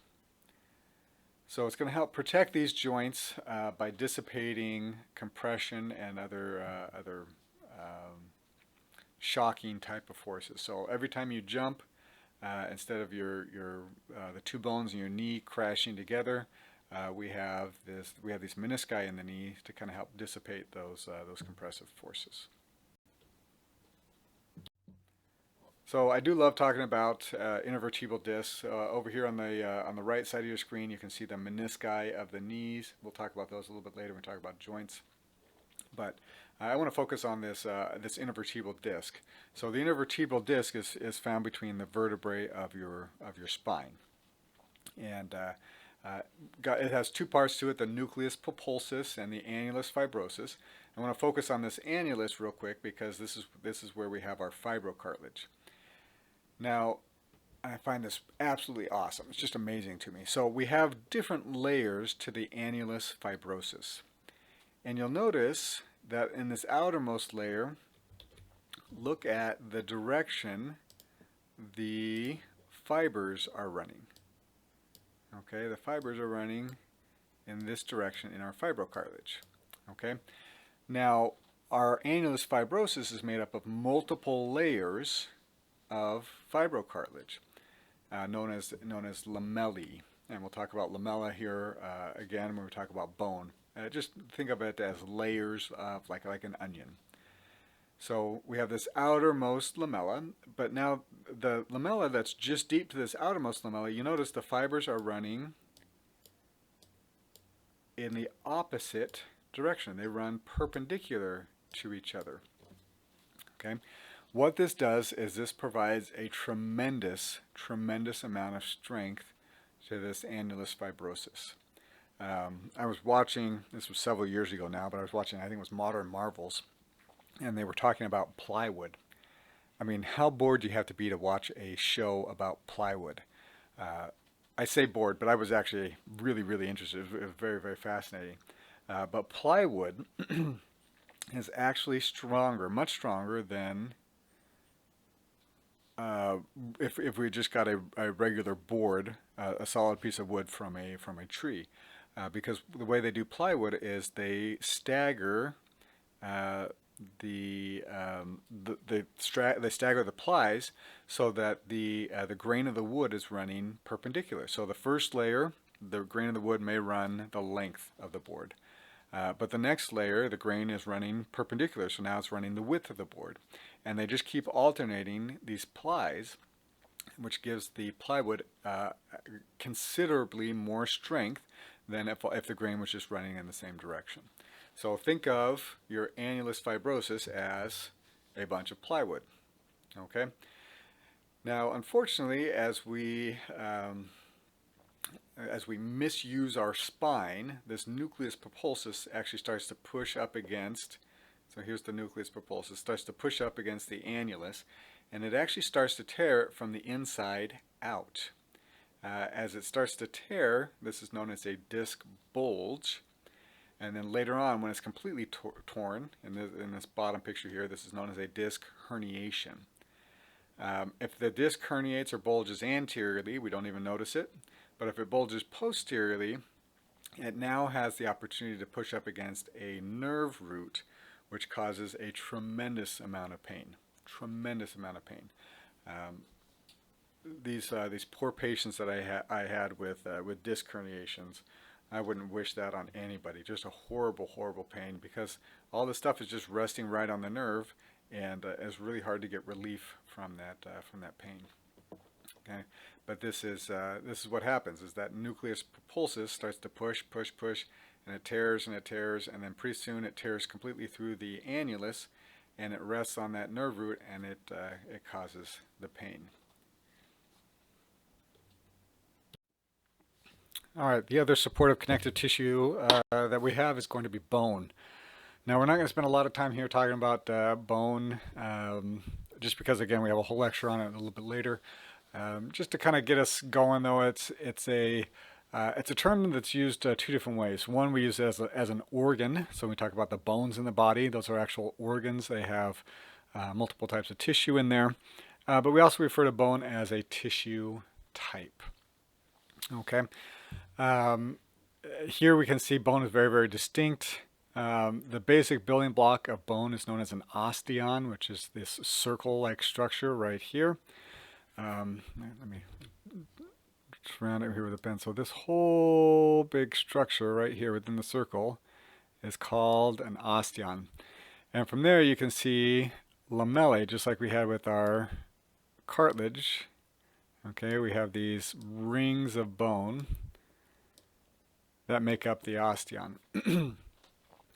Now, all these little black circles, or these little black dots we see in here, those, if we were to zoom in on them, we would see osteocytes, bone cells. And these osteocytes, they live in lacunae, very similar to our chondrocytes living in lacunae. And that's about the extent we want to get into it right now. We will go into much more depth a little bit later, but just understand that this is what bone tissue looks like, and it's organized into osteons. The major cell type we're going to find in here are going to be our osteocytes, and they do live in those little lakes, the lacunae. Fluid connective tissues. This is the last of our connective tissues, then we'll jump into muscle tissue for a little bit. Two types of fluid connective tissue. We have blood and we have lymph. With our blood, we're going to change the name of our extracellular matrix. We don't call it an extracellular matrix. We call it plasma. So when you talk about blood plasma, you're talking about the matrix of the blood connective tissue. Now, the blood plasma has the same function as a normal extracellular matrix. It's going to bring things like nutrients, or contains things like nutrients, waste products. It also contains hormones and ions. It's very similar to what we see just in like cartilage connective tissue. The matrix in the cartilage has very similar setup. The cells in the blood are what are known as the formed elements. So we won't go over blood in this class, but when you get into 122, they'll divide it up into the liquid portion, which is the plasma, and then the formed elements, which are the cells. There are three basic types of cells. The first one are going to be our erythrocytes. Erythro means red and cyte means cell, so these are going to be our red blood cells. And red blood cells are by far the most abundant cell really in the whole body. If I'm being honest, there are billions upon billions upon billions of red blood cells in our body. So not only are they most abundant in the blood, but probably the most abundant in the body as a whole. What is the function of our erythrocytes? You'll recall that erythrocytes, their primary function is to carry gases. So they'll carry oxygen to the cells and carry carbon dioxide away from the cells. Leukocytes. Leuko means white. So these are white cells. These are our white blood cells. There are 5 different types of white blood cells. We have neutrophils, lymphocytes, monocytes, eosinophils, and basophils. Those are going to be the 5 different types of white blood cells. Their major function is with the immune system. They help fight infections. They help get rid of the body of our own dead, dying, or infected cells. So that's going to be their major function there. The last big category in our formed elements are going to be our platelets. And we can see a few platelets here. So all these small light pink, those are going to be all the red blood cells. The bigger ones with very distinct nuclei, those are going to be white blood cells. And then you see these little tiny purple dots in here. Those are all going to be our platelets. Platelets are not actually cells. They are broken off from another cell called a megakaryocyte. And it just breaks up into these little platelets. Their function is to form blood clots. So blood clotting. Our lymph, again, we're not going to get into too much of the lymphatic system at all in this class. This is going to be the extreme of it. So lymph is formed every time your blood pumps, every time your heart beats and you pump blood through your blood vessels, a little bit of fluid leaks out. Now most of that fluid gets reabsorbed directly back into the blood, but some of it remains. And if we If we just let that accumulate in the tissue very, very quickly, we'd have swollen tissues. So lymph is formed by that interstitial fluid, that fluid that's in between the cells, as it gets absorbed into our lymph vessels. So all that extra fluid that we have, we don't want it just to sit in the tissues. We absorb it back into our lymph vessels, and now we call that lymph. Now, lymph is actually, and the lymphatic system is also very important when it comes to the immune system. In addition to getting rid of extra fluid in the tissues, but it also gets filtered through lymph nodes and other organs like our spleen, for instance. But our lymph nodes are full of lymphocytes. You see what I did there? You got the name lymph node, lymphocytes, and that's where we start our adaptive immune system. That's where we have B cells and T cells. That's also where we have lots of macrophages for the innate immune system. So in addition to getting rid of the extra water in the tissue, it also plays a key role in the immune system. All right, muscle tissue. So remember, this is a completely different type. We're done with our connective tissues now. Different type of tissue.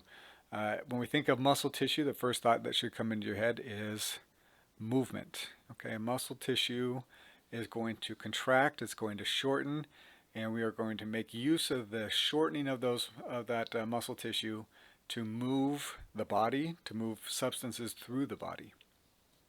Okay, when we look at you got to reach up and you got to scratch your nose. We have quite a few muscles that are working, they're contracting to move the bones, so we can go and we can actually scratch our nose. Every time your heart beats, your heart is full of muscle tissue, cardiac muscle tissue. So every time your heart beats, that's muscles that are shortening, and instead of moving bones, they are moving blood through your body. You've got your intestines we have tons of muscles in our intestines, and their job is to move food through the digestive system. So there are three types of muscle tissue. We have skeletal muscle tissue, cardiac muscle tissue, and smooth muscle tissue. We're going to describe each one of these, whether they are striated or non-striated, and whether they are voluntary and involuntary. Okay, so that's where we want. Later on we're going to discuss specifically skeletal muscle in quite a bit more detail. Next semester you'll talk about cardiac tissue in quite a bit more detail. But just as a basic, where are we at right now? Are they striated, non-striated? Are they voluntary or involuntary? Skeletal muscle, as you could surmise from its name, is called that because, generally speaking, it's going to attach to the bones in the body. Not always the case, but for our purposes, when we think of skeletal muscle, you should think of muscles attaching to the bones. Now, like I said on the last slide, we always want to describe these as striated or non-striated, and voluntary or involuntary. Skeletal muscle is going to be striated. So if we look at the muscle fibers here, the muscle cells, you'll notice that we are alternating dark and light bands. It's striped. Think of striated as being striped. Okay, and you can see very clearly down here on the bottom, light and dark bands running in this direction. So it is going to be striated. So skeletal muscle tissue is also going to be voluntary, which means that it is under conscious control. We get to choose how we move the vast majority of the muscles in the body because they are skeletal muscles and they're voluntary muscles. This is generally what we think of when we think of muscles. We think of these voluntary muscles. There's a few that kind of bridge the gap between voluntary and involuntary, and one of the examples I always give is the diaphragm. So the diaphragm is an important muscle of respiration, And generally speaking, the brain kind of takes over, right? We don't have to think about it all day long, like breathe, breathe, breathe. Okay, the brain does that. It takes care of it on a subconscious level. But it is a voluntary muscle. At any point, we can cause the diaphragm to stop contracting, or we can cause it to contract faster. Okay, so we do have voluntary control over that diaphragm. Um, at some point, though, the brain, even if we do take voluntary control, at some point the brain will kick in and will take over to make sure that the body is getting the oxygen that it needs. My sister, one of my sisters, she was a bit of a brat when she was a kid, and she used to hold her breath until she passed out when she got angry. Now, part of me is incredibly impressed by this because I don't think I've got the willpower to hold my breath until I passed out. So part of me is like, hey, that's all right. I'll give her her just dues because that's impressive. But the other part of me is like, yeah, what a little monster. But this is a case of where you hold your breath, you stop the diaphragm from moving, you stop air from moving, and pass out. And then what's the first thing your brain does as soon as you pass out? You get rid of that consciousness. The brain kicks in and says, nope, we need oxygen, and you start breathing again. So it is voluntary until it's not. At some point, the brain is going to take your subconscious control is going to take over, and you're going to start breathing. All right, when we look at the appearance of our skeletal muscle tissue, the skeletal muscle fibers, the skeletal muscle cells are very long. Okay, so we don't actually call these cells, we call them muscle fibers because of how long and stringy they look. So the top picture, the fibers are running left to right, and the bottom picture, they're running superior to inferior. So they tend to be very long, up to about a foot in length, okay, 30 centimeters. And they tend to run parallel. You notice these fibers are all running in the same direction. Same down here. You can see these fibers are all running in roughly the same direction. Skeletal muscle fibers are also multinucleated. So if we look at this fiber right here, we can see there's a nucleus, and here's a nucleus. On this bottom fiber, look, there's a nucleus, and here's a nucleus. Here's another fiber. There's one, there's one, there's one. So they have multiple nuclei, and this comes from their formation. The stem cells, instead of just plain old differentiating into muscle fibers, they tend to smush together, and all the nuclei are retained, and so we have a big long cell with lots of nuclei. The other thing I should point out here when I'm thinking about it, these nuclei, you'll also notice, are off to the edge. We don't get really that centrally located nucleus that we see in most cells. So the nuclei tend to be off to the side, and there are several hundred of them in each muscle fiber. Now, cardiac muscle tissue. Again, very descriptive name here. Where are we going to find it? We're only going to find it in the heart, because cardio means heart. Okay, so cardiac muscle tissue is found only in the heart.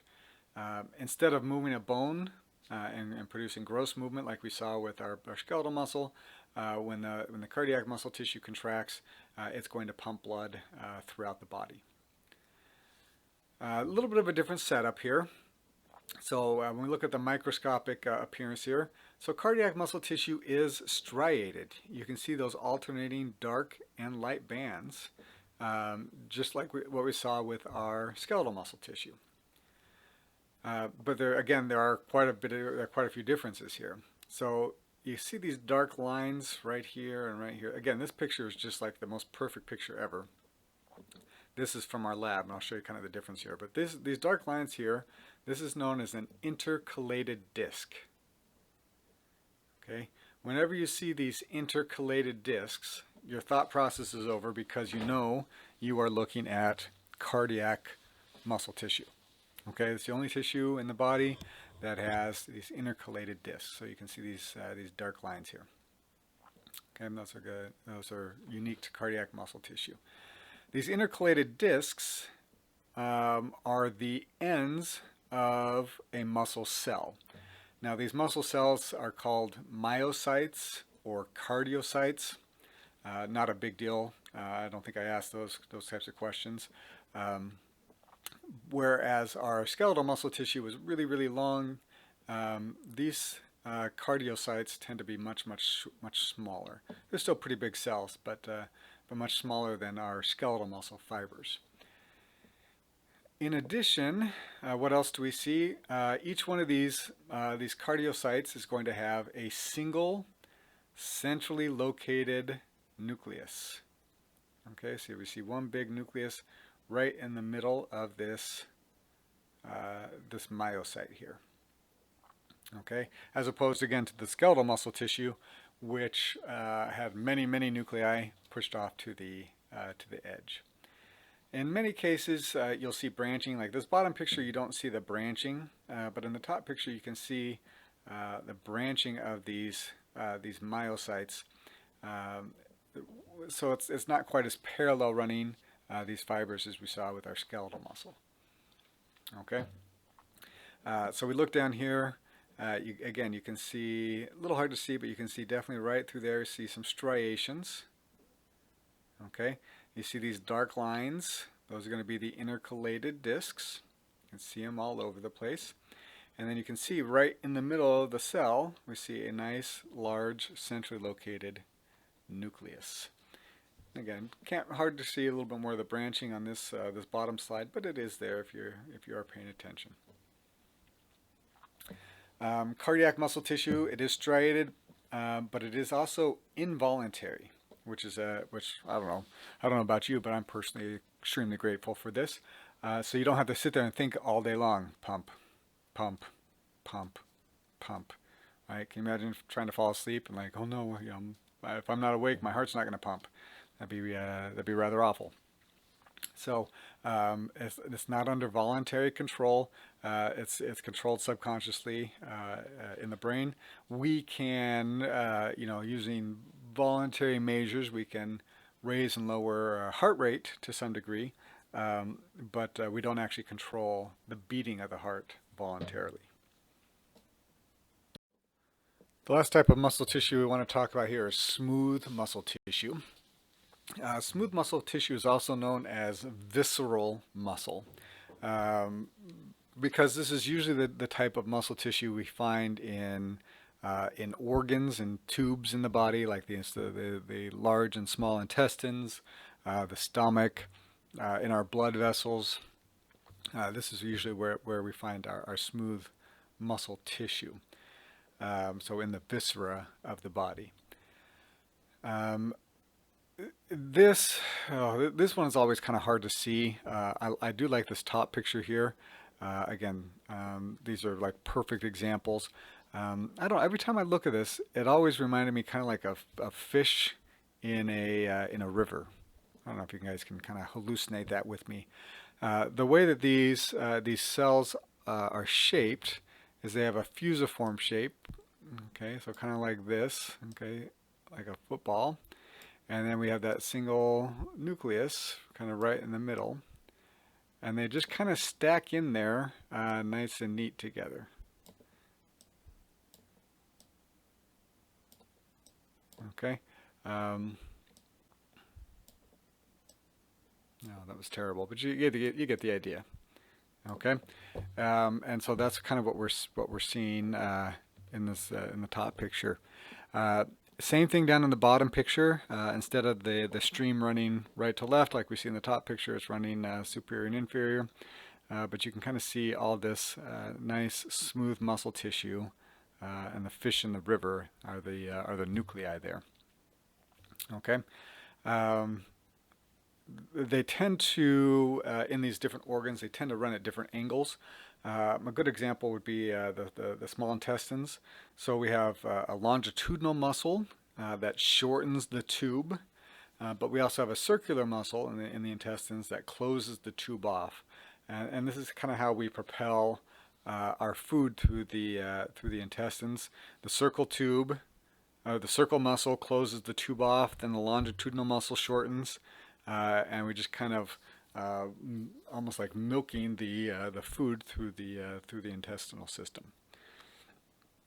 Now, the name smooth should give you the idea that there are no striations. That's why it's called smooth muscle tissue. It is non-striated, and it is involuntary. So you don't have to worry about propelling your food through your digestive system. Your body takes care of that for you. I mean, wouldn't that be awful if you're lying in bed and all of a sudden you wake up in a cold sweat and you're like, oh no, I forgot to move my lunch through the intestinal system. Now everything's going to be blocked up and I'm not going to be able to poop for several days. That would just be a nightmare. So your body takes care of it so that we don't have to worry about it on a conscious level. So just real quick to kind of recap, our skeletal muscle tissue is striated and voluntary. The cardiac muscle tissue is striated and involuntary. And then the smooth muscle tissue is not striated and involuntary. Last type of tissue we need to talk about is going to be our nervous tissue. We're just going to hit the high points here real quick, and we're going to go into a lot more depth later on when we get in our nervous tissue chapter. So remember, when we think of nervous system or nervous tissue, your first thought should be coordination and control. Coordination and control. So that is going to be the primary function here of the nervous system, is to coordinate and control all of the body's activities. Really what it does here is it monitors the systems, it detects stimuli, it compares those stimuli to the way it wants to be, and then it activates mechanisms to make sure everything is where we need it to be. So for example, the nervous system is responsible for checking temperature. So if we start getting a little cold, it makes a decision that we need to shiver and we need to close down some blood vessels, and so it activates the skeletal muscles, and it activates some of the muscles in the blood vessels, and now we can shiver and we get vasoconstriction. So all that is the primary function of our nervous system. The nervous system is divided into two big categories here. We have our central nervous system and our peripheral nervous system. The central nervous system is made from the brain and the spinal cord. So if you look at this picture on the right, the pink stuff, that's all central nervous system. The peripheral nervous system is going to be everything else. It's going to be we have nerves, we have ganglia. So that's all going to be part of the peripheral nervous system. Last thing I want to talk about in this lecture is a neuron. The neuron is the primary cell of the nervous system, okay, of nervous tissue, I should say, is going to be the neuron. It's got all of our normal cell structures that we're going to learn about in Chapter 3. So it's got a nucleus, it's got organelles, it's got a plasma membrane. But it does have three distinct parts to it. So the major part here is the cell body, also known as the neurosoma, cell body, or just soma in some cases. And this is what houses all those normal cell structures, those normal organelles. Now, projecting off of this cell body, we have two different types of processes. The first process, which we can see in great abundance down here, is going to be a dendrite, or dendrites, I should say. Dendro means branches, so these are little branches. And we have lots and lots of dendrites, Their job is to receive signals. So this is how the neuron interacts with its environment, if you will, is through these dendrites. Lots and lots of dendrites. Coming off of the cell body, we have a single long axon. Okay? And the axon is how this neuron interacts with other cells. So the dendrites are how other things interact with the neuron. The axon is how the neuron interacts with other cells. So it's going to send an electrical signal down to the end, and we're going to release what we call a neurotransmitter, and that neurotransmitter is going to affect the target cell, whatever that may be.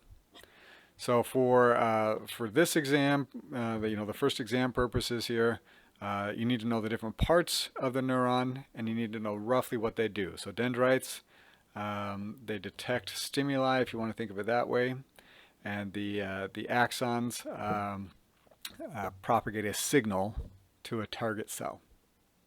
And that's it for histology.